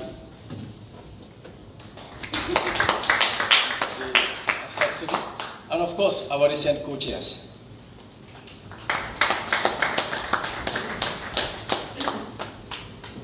I am coming to make this announcement and to share this relevant information with the IPC members who were not with us during the past hectic 5 days, or 6 rather. And I'm lucky that the visiting delegation is here, the UNDP resident rep is here, the ex-co-chair is here, the vice chairman of the Independent Electoral Commission is here, and all other partners that we engaged with during the past 6 days. These ladies and gentlemen have worked tirelessly to ensure the success of this particular program that we have embarked on. And guess what? Whether they were drinking or they were eating, and how they managed to get to the hotel and then move with the delegation to all the respective places we have visited, is all being financed by them. Nobody has been given a budget. I want this to be very clear, and for us to recognize the efforts that they have done. It was very tedious. Somebody like Antia and somebody like the ex-co-chair have their drivers. Whether they were eating or drinking is not known to us. How they were fueling their vehicles was not known to the IPC. Was all done by them. So therefore it is important for us to recognize the tireless efforts that they have put towards the success of this group. We would have loved to facilitate their movement, But you all know that the IPC is without finance. This particular event we are enjoying today, the facilities where we are, the breakfast we enjoy, and the lunch we are about to enjoy, is going to be refunded by the UNDP. So I want members to know what is happening. You may assume your seats. On top of that, the resident rep, together with most of us here, the media, we were at the office of the president. And some people were surprised that the leadership of the nation is aware of what the IP is doing and is appreciative of what the IPC is doing. To that effect, the two permanent members of the Inter-Party Committee, the IPC, the partners who are here, the media, you are all invited to a buffet here at the Paradise Hotel, 100% sponsored by the Office of the President, in recognition of the good work of the Inter-Party Committee. I will now invite the chairman of the visiting delegation from 𝒊𝒏𝒇𝒐𝒓𝒆. We call it 𝒊𝒏𝒇𝒐𝒓𝒆 now, this is first time. We call it 𝒊𝒏𝒇𝒐𝒓𝒆. I will invite the chairman of the visiting delegation to also share what they are doing for the other members of the IPC who are not privy to be with us during the past 6 days. And Mr. 𝒂𝒊𝒏𝒈 will preside over the rest of these activities in the event I am late to come back, because we may not spend more than 15 minutes to join you. So, Mr. Chairman, you are invited to the podium.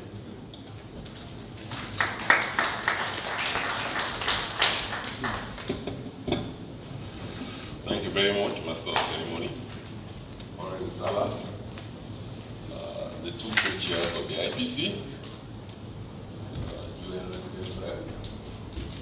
the deputy chair of IEC, all members of the high table, ladies and gentlemen, good morning, good afternoon. I will start my address by acknowledging that since our arrival in the Gambia, or Gambia, we've been treated with the utmost hospitality, and for that, my delegation and I are very grateful to the IPC. The only thing that is a little petrifying that they have consistently done to me is to ask me to speak after Honorable Salah. That's a little petrifying.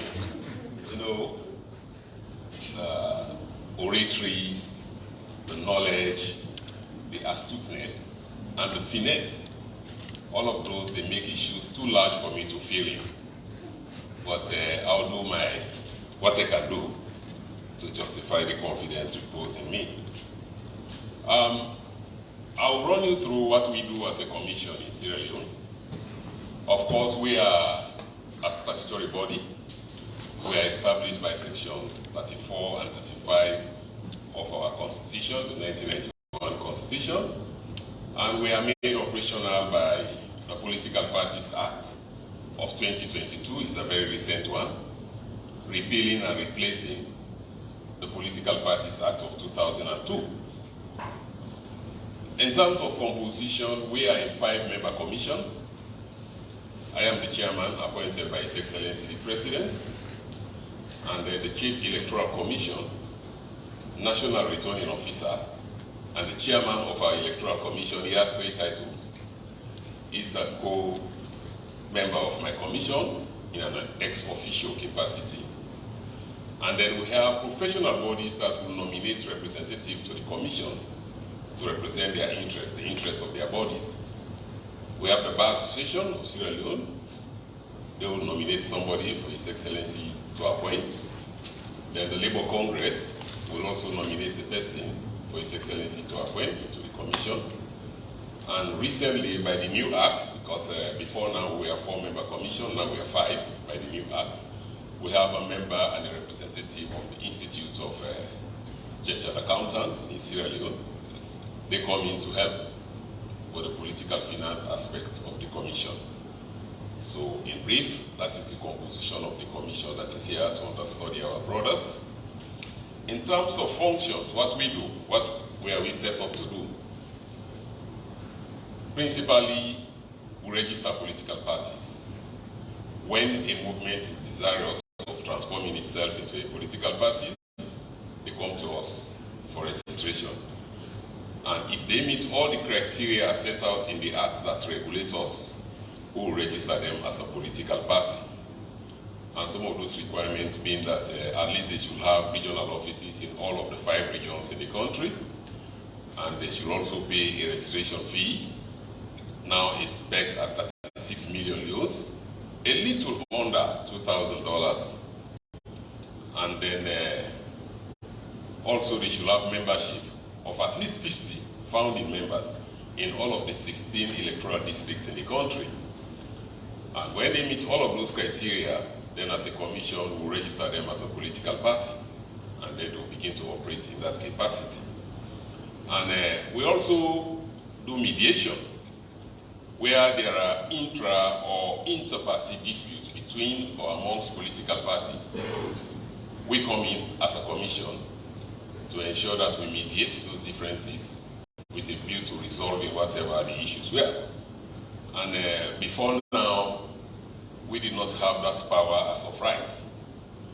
The 2002 Act that has just been repealed required that the disputing parties, the leadership of the party that are disputing or the party that is disputing amongst itself, should approach us and ask us to mediate.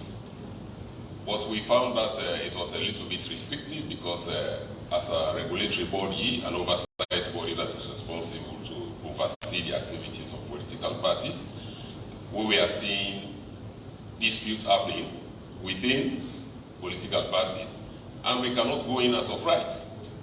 So we sat down and allowed houses to burn, and at the end of the day, the ordinary person was asking, what is the 𝒊𝒏𝒈 doing? We thought the 𝒊𝒏𝒈 was established to regulate these people. Now they are fighting all over the place, and the 𝒊𝒏𝒈 is not doing anything. But what they did not know was that our mandate then was very restrictive. We could not go in as of right until somebody had to move us. So this was why the new Act now says we do not have to wait for anybody to move us again. We can go in now and resolve conflicts between political parties, and that's a very welcome news. Parties also have what we call reporting obligations to the Commission. They are supposed to submit their audited financial statements to us, within the first 3 months of every year. So between January and March every year, political parties are supposed to submit their audited financial statement to us, and they are also supposed to oblige us with their assets and liabilities. This is intended to search the sources of those funds and how those funds are expended, so that they will be accountable to the membership of their parties, and also with a view to averting the possibility of any of those political parties accepting donation from terrorist groups. So we are also given that responsibility, and therefore they have to give us their reports. And when an election date is announced and a political party intends to participate in that election, they are also supposed to send to us their financial statements so that we'll know what they had before they went into the election, and after campaigning, what is left. So all of that, we have those authority, but what the old Act did not provide for were enforcement powers. We had all the regulatory powers in respect of their reporting obligations, but there were no enforcement powers. So because there were no enforcement powers, political parties were defaulting at will, and the Commission could not do anything because no penalties were prescribed for defaults. But the new Act now, they thought it fit that they needed to prescribe some penalty for people who would not comply. And then when political parties are doing their intra-party elections, because they are supposed to be conducting their election to constitute their various organs, we are the ones that are responsible for the monitoring and supervision of those elections. And if any member of a political party is aggrieved by the outcome of any of those elections, they come to us by way of petitions. And then we will call the aggrieved person and the leadership of the political party to sit on those petitions. If there are substance in those petitions, we will uphold them, and then we'll order a rerun of the election that is an issue. If there is no substance, we'll dismiss those petitions and then allow the party to continue with its activity. So that's also another role that we perform. And then we also have a responsibility of guiding political parties when it comes to the promulgation of their partisan constitutions, not the national constitution. You know, every political party has its own constitution. So when they meet as a party in their national delegates conference and adopt a constitution, they send it to us as a commission, and then we have a responsibility of publishing that particular draft they have in the national gazette, and then invite objections from the general public to any of the provisions in the published draft, so that if there is any provision in that constitution that contravenes our national constitution and our national laws, any member of the public has the right to object to that provision. You need not be a member of the party that is promulgating the constitution. You only need to be a member of the public. And when we receive those objections, we'll also call the leadership of the party and then call the objectors to come for a hearing session at the commission. We'll look at the objections, look if they are relevant and they are of substance, we'll uphold them. Then we'll ask the political party to expunge that particular provision in their draft constitution. And then thereafter, when all of the objections are heard, we republish again for 14 days. And after 14 days, the constitution becomes law for that particular political party. So that's another vital function that we perform. And in terms of inclusivity, the government of Sierra Leone has passed 3 very progressive acts very recently. These are the Gender Equality and Women's Empowerment Act, the 𝒉𝒆𝒄𝒊𝒏𝒈, as we call it in Sierra Leone. And then we have the Public Elections Act, and then our own act, the Political Parties Act 2022. All of those 3 acts, they speak to inclusivity when it comes to women's participation in politics. The 𝒉𝒈, for instance, now makes it mandatory for all elective offices in the country to have at least 30% placement for women. So now, we in Sierra Leone, we have a statutory gender policy. It's no longer anything that is discretionary to the political parties. And then for appointive offices also, the 𝒉𝒈 bill says, at least for all appointive offices in the country, 30% of those must be women. For us at the Political Parties Regulation Commission, our own act provides that for all of the cadres of the registered political parties, when they do their intra-party elections, we must have at least 30% placement for women in every cadre. In our own country, we have what we call the World Executive Elections. I mean, the World Executive are voted for by the ordinary membership of the party. So when they do that election, we check to see if we have 30% placement for women. And then from the World, we go to the Constituency Executive Election. The Constituency Executive Election, the Electoral College that votes in those elections is the World Executive that was elected by the ordinary membership. And when the election is done, we check again to see if at least they have 30% placement for women for that cadre. And then we move to the district executive election. The district is voted for by the constituency, and then the region. The region is voted for by the district executive. From there now, they go to their national conference, delegate conference for their national officers. And those national officers are voted for by all of the executive cadres. And the law now says we need to have about 30% placement for women, at least in all of those cadres. So that is how much we have moved in terms of inclusivity. For the young, there is also a provision in our act that political parties also must endeavor that they have an appreciable presence of young persons in all of the cadres of their parties, and the same with for persons with disability. For persons with disability, we did not peg a percentage because the parties were concerned that it's difficult to have the numbers if we peg them to, so we just said endeavor to have an appreciable number of persons with disability in the structures of your parties. That's what the law provides for now. And then another very pivotal role we perform as a commission, and which is akin to what the IPC is doing in the Gambia, is to engage the political parties in dialogue in respect of any critical emerging national issue. We'll call them to meetings, we'll engage them on those issues, we get their buy-in, and then we translate that to relevant authorities.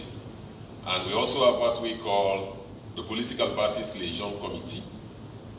This is a committee that meets bi-weekly, and it is hosted by the Electoral Commission, but we also sit there. This is the platform that is given to all registered political parties to raise issues of concern relating to electoral processes. Now we are about to have our election in June 2024. So when we meet bi-weekly on the Political Parties Liaison Committee, the political parties will raise all of their concerns relating to the preparedness of the ECSL for the conduct of those elections. We also have a dialogue launch that is funded by the UNDP. In that dialogue launch, we talk to political parties that are in parliament. The launch is not for all the registered political parties. It's only for those that are in parliament, and when there are contentious issues in parliament, where the members of parliament, sometimes we see them throwing chairs amongst themselves.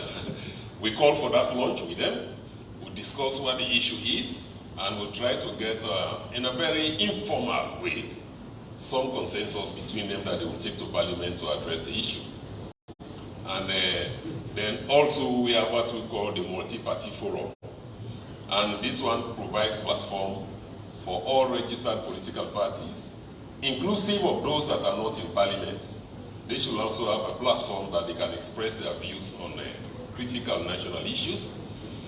When we call that forum, again we sit, we look at all the issues concerned, and if there is a need for me, as the chairman of the commission, to take the political parties to the relevant authorities in respect of which they have raised concern in those multi-party forums, I will take them there, and I will get the necessary official to address the political parties on those issues, and then we come to some agreements.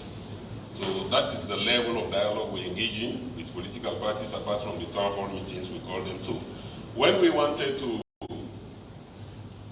repeal and replace our act, we did not want that initiative. Of course, that was a recommendation of the election observer missions that we are in Sierra Leone in 2018 to observe our 2018 elections.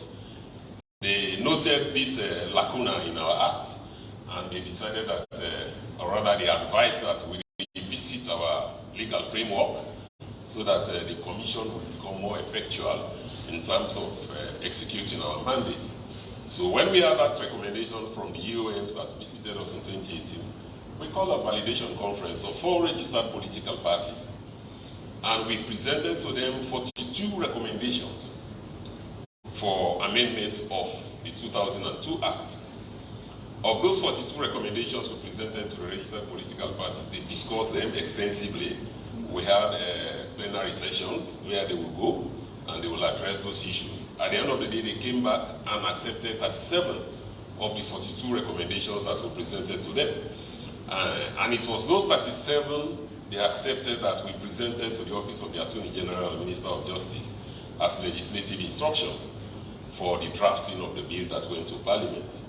Of course, there are issues that we wanted to have into that act, but they as political parties did not accept. For instance, the election observer missions, they were very concerned about what they call the blurring of the lines. That is where you will have a party official is appointed to a state office, and then there is the likelihood of conflict between his responsibility to his party and his responsibility to his country. I'll just give you an example. When we had by-elections before the introduction of the PR system that we are going to use for the 2023 elections, I would go to a constituency where we have a by-election, and then I will see a minister who is not from that constituency. I will see a member of parliament from both sides of the divide, both sides of the aisle, who is not from that constituency. Then I will accost them. What are you doing here? You are not supposed to be here. This is not where you are coming from, and it's a by-election. It's not your constituency. You are not supposed to be here. And the excuse they were giving me is that, Mr. Chairman, I'm not here as a member of parliament, and I'm not here as a minister. I'm here as an official of my party, Secretary General of the United States. So they were blurring the lines. And you are in that constituency with a state vehicle, apparently using state fuel with state security. So where do you draw the line? If you wanted to come here as Secretary General of your party, use your private vehicle. Don't come here with state vehicle.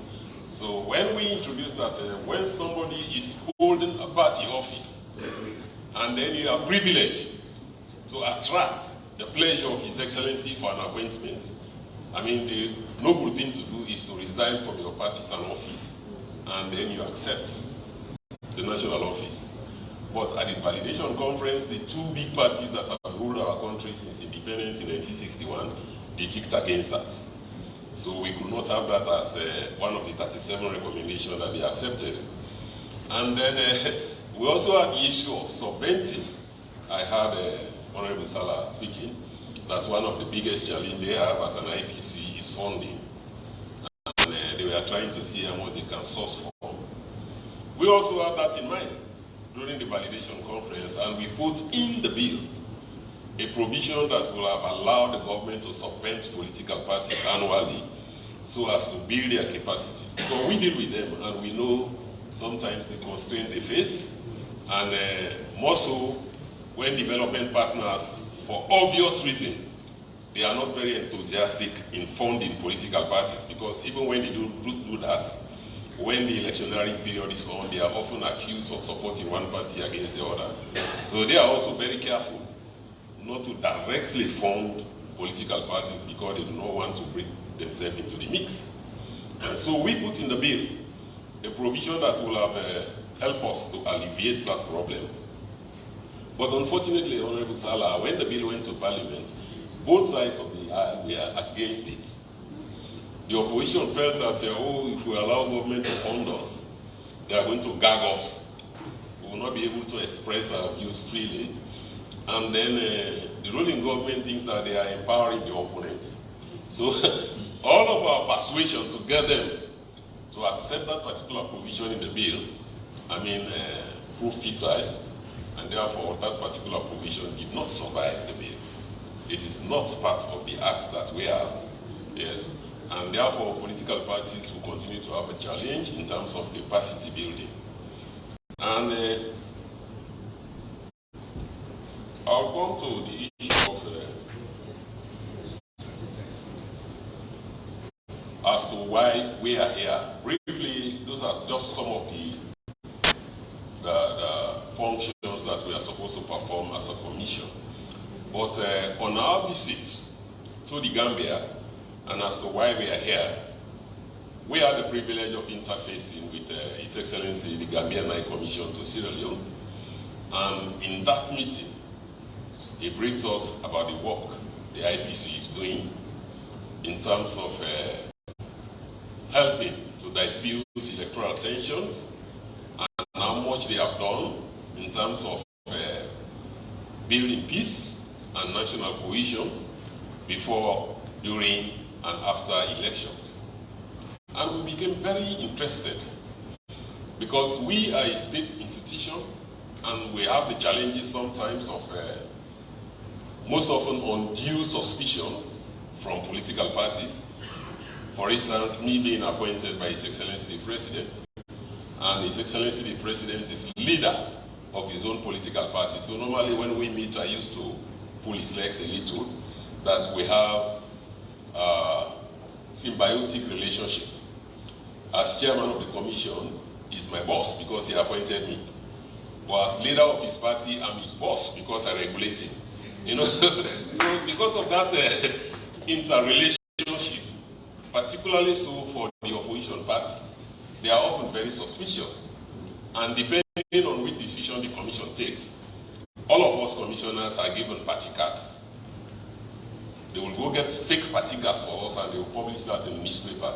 As I stand here, I think I'm the proud holder of over 6 party cards now from 6 registered political parties.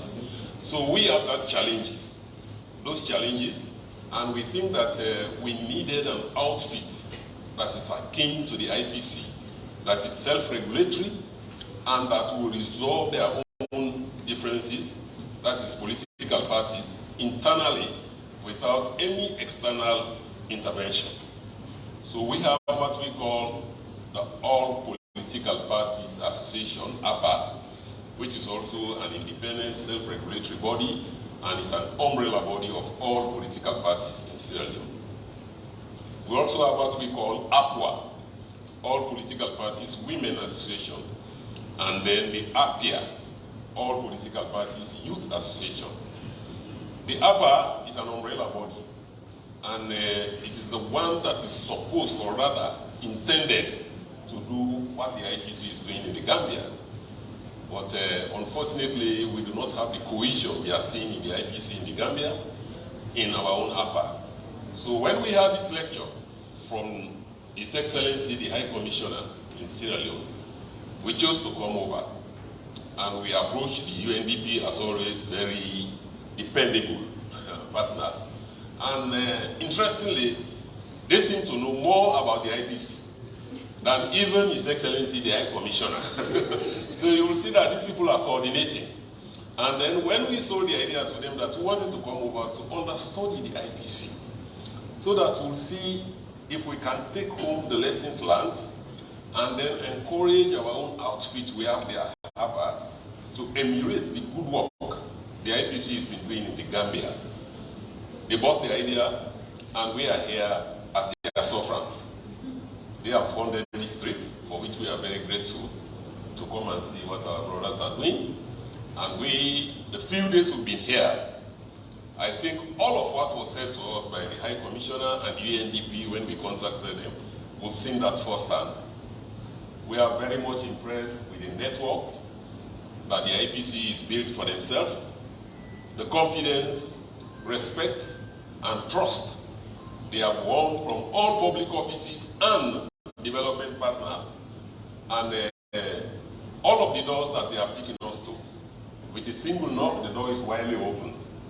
And in those offices, we saw nothing but utmost respect for the IPC. And I think that is no mean feat. So we are very much confident that our being here was not a mistake. Of course, everybody has spoken highly about the bilateral relationship between the Gambia and Sierra Leone. The histories of the two countries, they are so inextricably intertwined that everybody who is a citizen of the two countries is aware of those. I also went to college with quite a number of my Gambian brothers. We read law together in the 90s, late 80s and the 90s. I was in college with the Maifatis, the Ensafal, the Tori, the Boubacar Kamara, and even the secretary of the judiciary now was in college with me, about 2 years behind us. So we have always seen that relationship as something that is beyond bilateral ties. We are now brothers and sisters in every respect, and since we've been here, we've felt home away from home. So thank you very much. The study tour has been very, very fulfilling, and we've learned a lot, and we intend to translate what we have learned here in our own outfit in Sierra Leone, APA, and to see how much they can also do to perform the role the IBC is performed here, to ensure that we have a peaceful, credible, and acceptable elections in 2023, June 24th. And in our own case, it's a little bit different from the Gambia, because I'm told that they are to have their local council elections about a month from now. In Sierra Leone, we do our elections on one day. All of those multi-tier elections we do in one day. The presidency, parliamentary, and the local council elections we do in one day.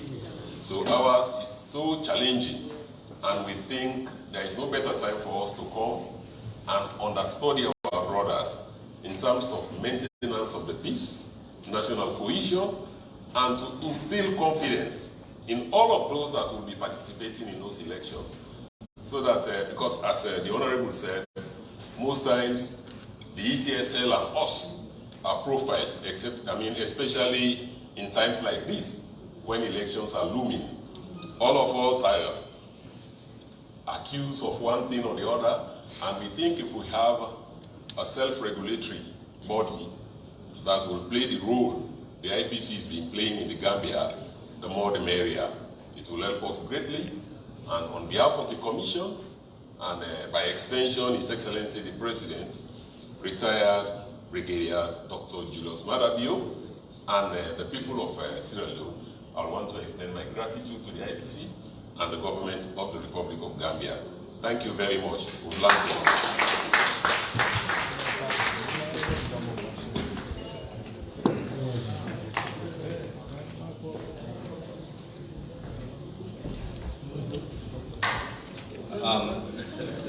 Thank you very much, Chairman PPRC, Mr. 𝒊𝒏𝒂𝒂. We have also learned a lot. I just want to make a clarification about the announcement for tomorrow's farewell buffet. It's a farewell buffet organized by the President in collaboration with the Interparty Committee for our visitors, and this will take place tomorrow at 8 p.m. at the gardens of the Paradise Suites Hotel.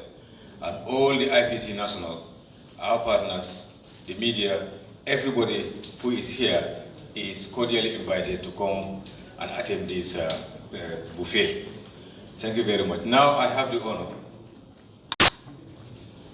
I said everybody here is invited to that buffet tomorrow at 8 p.m. at the Paradise Suites Garden. And I'm sure the 𝒉𝒏𝒈 and the 𝒊𝒏𝒇𝒐𝒓𝒎𝒂𝒕𝒊𝒏𝒂𝒂 are all here. Am I wrong? Yes. No. The co-chairs of 𝒉𝒏𝒈 and 𝒊𝒏𝒂𝒂 are here. Everybody here, including the IPC National, our partners, the media, are all invited to this buffet tomorrow at 8 p.m. at the Paradise Suites Garden. At this point in time, I have the honor to call one of our co-chairs to come and give a statement. Mr. Co-chair.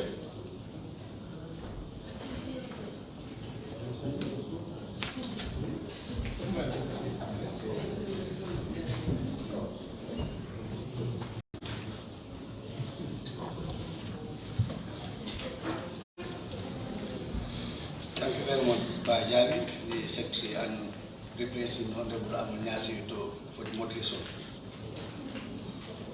Here, time is not on our side. I have to align the thanking and also the greetings and the appreciation together because of time constraint.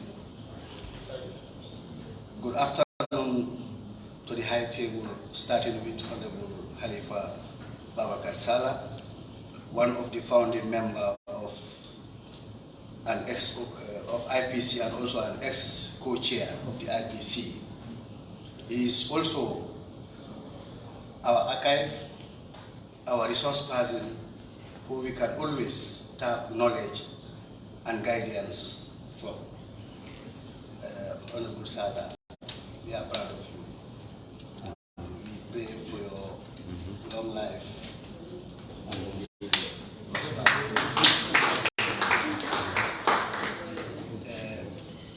Also to Dr. Aissata Day, UNDP Resident Representative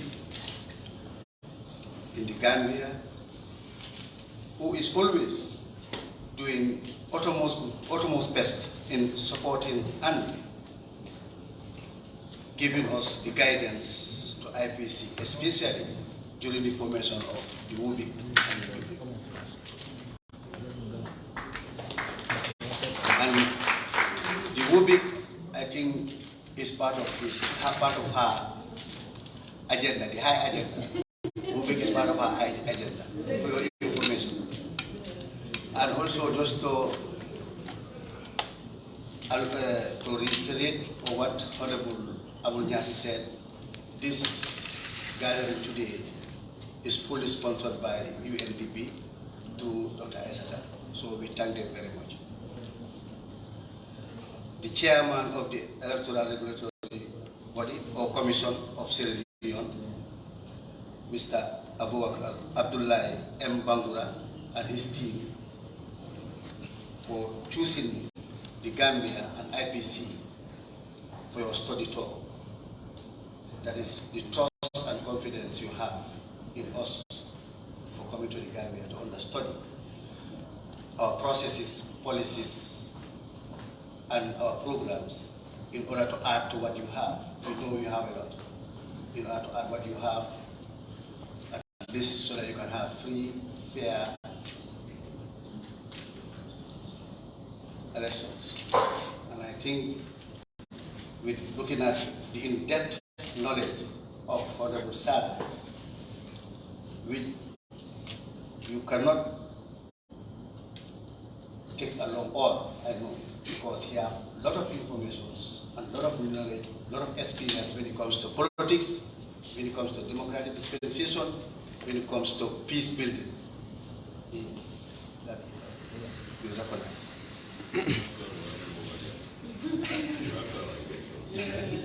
We think so. Again, we have to thank His Excellency, Mr. 𝒊𝒏𝒇𝒐𝒓𝒆, our Gambian ambassador in Sierra Leone, who put the limelight, the IPC on the limelight on the region.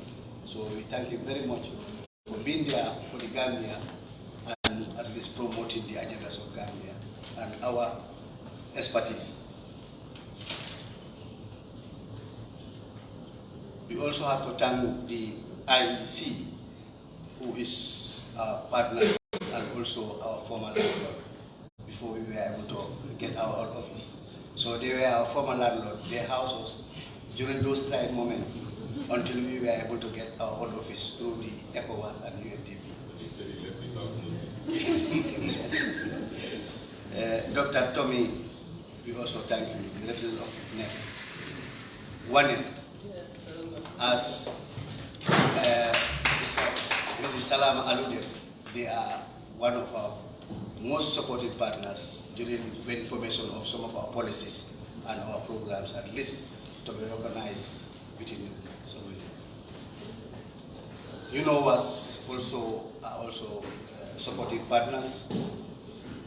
We thank CSOs, NCCE, my fellow co-chair 𝒒𝒏𝒏𝒈,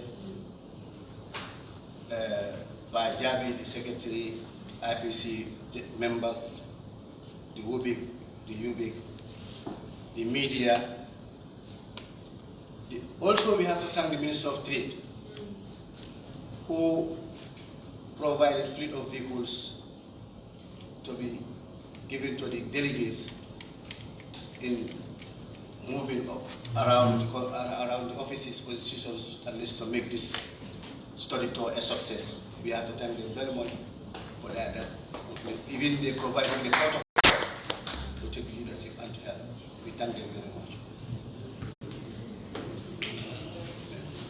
On behalf of my fellow co-chair, Samba Bande, ex-co-chair, Honorable Fasala, Honorable Abunyas, 𝒂𝒂𝒍𝒍, the IPC members, women, 𝒊𝒏𝒃, we thank every stakeholder for making the Sierra Leonean delegation study tour a success, and I know and I believe the delegation have gathered enough information to add to what they have in making a successful, fair, free elections in June 2023.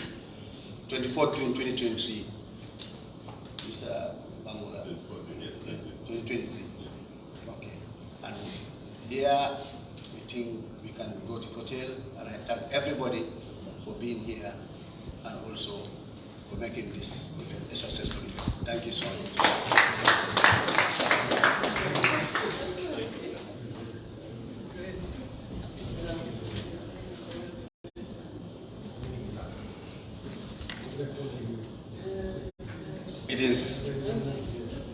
It is apparent that if you have a very good teacher, you learn very fast. We are very impressed with the performance of our co-chair, but there is no surprise if Honorable 𝒂𝒊𝒏𝒈 is our mentor. Thank you very much, Honorable co-chair, for that brilliant exposure. Yes, we are also very grateful to the Ministry of Foreign Affairs. I think the Ministry of Foreign Affairs are the ones that actually, the government institution that has partnered with the IPC and others to facilitate the reception and the hosting of the Political Parties Regulation Commission for Sierra Leone. Mr. Job, if you are here, we are very grateful for your tireless efforts in making sure that these people are comfortable. Now we are coming to the last section of our program, which is question and answer from the media. So if there are journalists here, we will give you 3 or 4 questions to ask the high table, the members of the high table, and then from here we will go for lunch. And after lunch, we will allow those who want to go and pray, and we retire for the day until tomorrow. The media.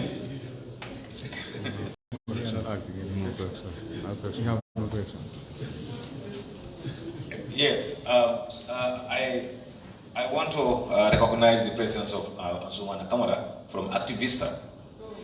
𝒂𝒊𝒏𝒇𝒐𝒓𝒏 is a youth organization that has been focusing on how to empower the youth in politics, the youth in many other activities. And 𝒉𝒏𝒇𝒐𝒓𝒏, we are highly grateful for your presence here today. So actually not from the media. I am from the civil society organization, 𝒂𝒊𝒏𝒇𝒐𝒓𝒏 Gambia. So 𝒂𝒊𝒏𝒇𝒐𝒓𝒏 Gambia actually helped the formation of the youth in the party at the regional level. Okay. Thank you.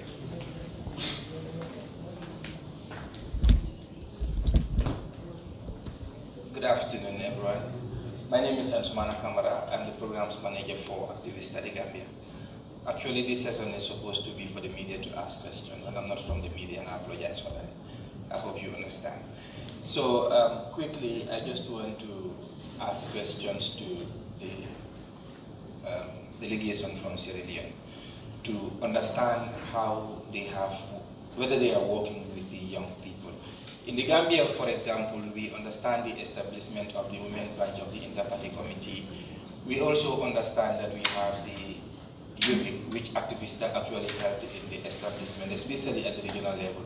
We also tried to build their capacities at the national level, and with the help of Honorable 𝒒𝒊𝒏𝒂𝒊𝒏𝒈 and Abdurrahman from the IPC, we were able to build capacities of the youth branch of the Inter-Party Committee in all the regions in the Gambia here.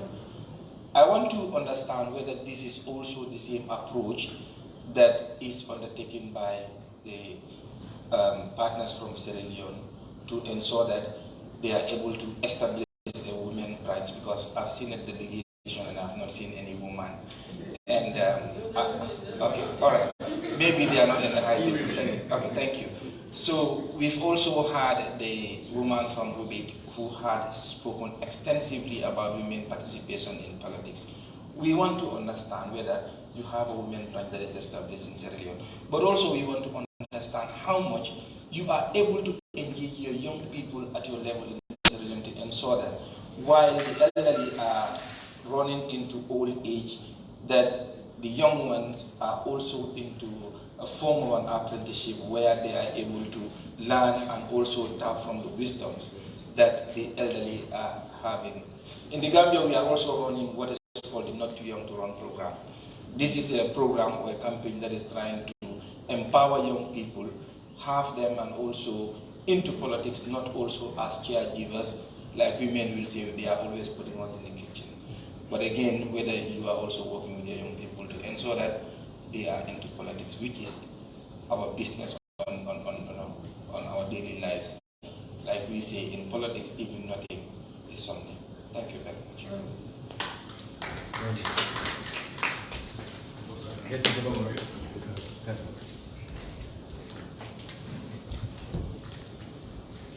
Thank you very much. Yes, we do work with the young people in Sierra Leone, and we also do encourage them to come into the political landscape and see what they can do to also participate. Interestingly, we have a very young, very industrious First Lady, and she is very engaged with the young persons. And interestingly, she is also Gambian. So we are not only here as your brothers and sisters, we are here as your in-laws. So she's also very engaged with them. And we have, as I told you, an outfit called APIA, as All Political Parties Youth Association. And through that particular association, we interface with every young person in politics. As I speak to you, I think a delegation is just left from The Hague. I mean, they have a think tank there they call the Cleaning Training Institute. And they've just conducted a week-long training for the leadership of APIA on mediation and other aspects of politics. So we are very much with them. And we also fund most of their activities when they call their delegates conferences, and they have an activity like elections are coming on. We get them to go out there with us to sensitize their kind. We have what we call the youth cluster. The youth cluster is intended to go around with the commission, and we identify hotspots where we have young people that can easily be used by politicians to perpetrate violence. We take their peer to them, and they will engage them on negotiations and discussions. They will educate them on the need for peace and advise them to abstain from violence. So we are very much engaging with the young people in politics. Thank you very much.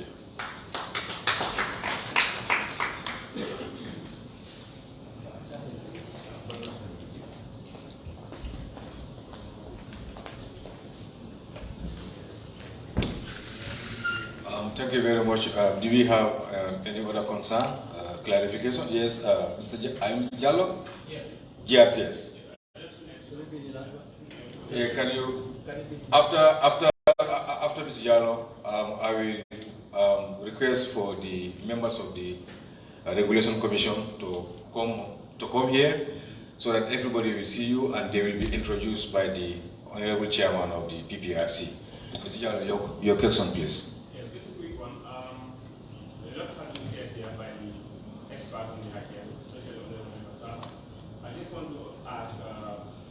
Any part of those information or those messages that we have said here that you cannot afford to miss out in your business when you go back?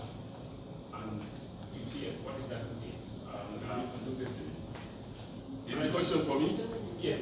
Yeah, I'm having problems hearing you. One moment, please.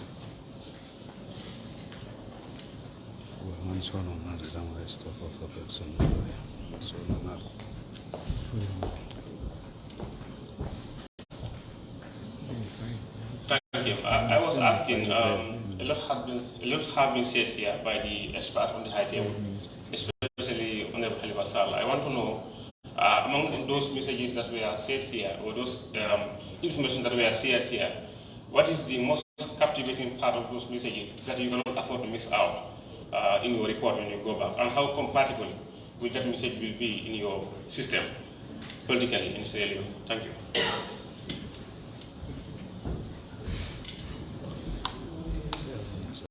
Yeah, thank you very much. I think, yes, as you said yesterday, I did acknowledge that we've learned so much from Honorable Sir that I don't think what we have learned our heads can contain. So I think we'll need to get our bags to put some of it in it. But key among those that we have learned from the Gambia is the fact that in the IPC they don't conduct elections, because I noticed that elections in APA is one of the most divisive factors that we have in Sierra Leone. And the 5 that have defected from APA, as I speak, they defected because they lost the elections when they had their National Delegates Conference to elect the leadership of APA. And those who lost, they turned out to be sore losers, and then they will withdraw their membership from APA. So when I heard that in the IPC they don't do elections, they do their utmost to get a consensus on every issue, I think that is a very big lesson to learn and to take home. And also, the issue of co-chairmanship of the IPC. In Sierra Leone, we have the chairman of APA, and is chosen through elections, as I said. But here, they have an arrangement where you have 2 co-chairs, one representing the ruling party, and the other representing the opposition. That's also something that we can take home and see if APA can replicate that. And then the non-partisan thing, that when they meet as IPC, parties do not matter.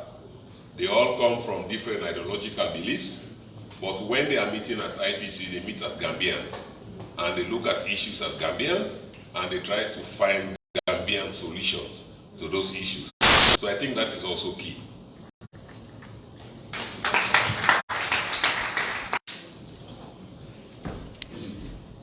Thank you very much, Chairman. I would like to call on Commissioner Alhaji Mukhtar B. Williams to come to the high table.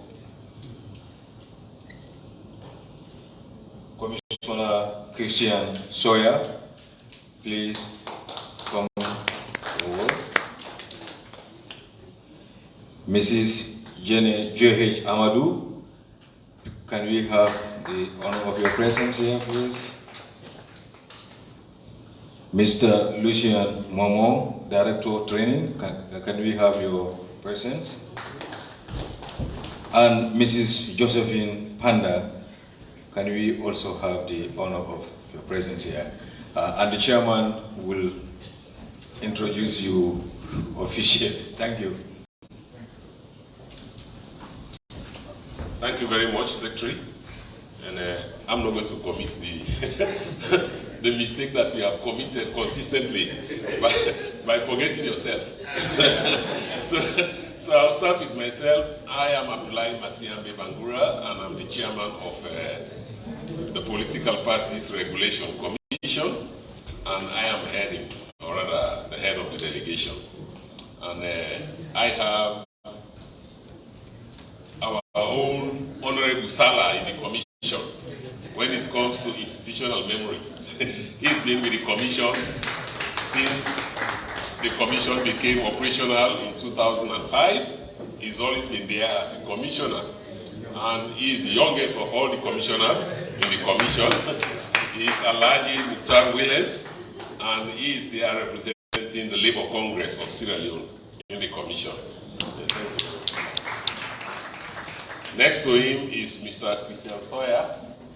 As I said, the Bar Association will give us a representative in the commission, and Mr. Sawyer represents the Bar Association in the commission. Thank you. And then we have Mrs. Jenny Amadou. She is the Programs and Mediation Director. Next to her is Mr. Lucien Momo. He is the Director of Training and External Relations in the Commission. And then we have Mrs. Josephine Panda. She is the Deputy Director, Programs and Mediation. So that's the complement of the delegation. I'm sure by now our bar is becoming worried, but don't worry, the food is ready. From here we go straight and then have our lunch. At this point in time, I'm appealing to all of us to stand up and sing our national anthem. Finally, before the guests take the part of us. Can we all stand up, please? And then I will start by, after 3, then we can sing the national anthem. my auntie Haji Mariama Biseka, can we see you up, please? Thank you, madam. Yes. Under of Sierra Leone. Who will sing that one for us? You will sing that for us. Okay. Now we will start with the national anthem of Sierra Leone. And Jenny, can you come to the podium, please? Sierra Gambia. That's the spirit of Sierra Gambia. High we exhaust the aim of the free. Great is the love we have for thee. Family united, ever we stand, singing thy praise, O native land. We raise up our hearts and our voices on high, the hills and the valleys we echo our cry.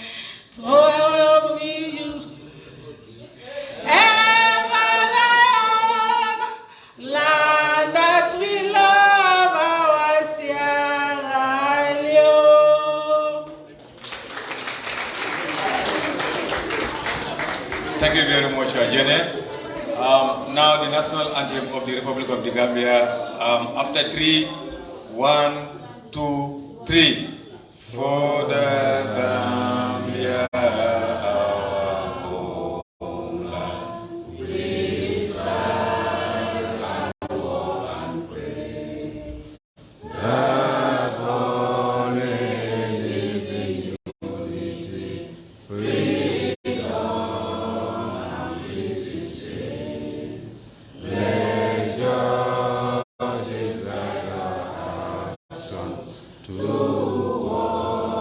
the common good, and join our diverse people to prove man's brotherhood. We pray our allegiance, our promise we renew. Keep us, great God of nations, to the Gambia ever true. Thank you very much. Lunch is served.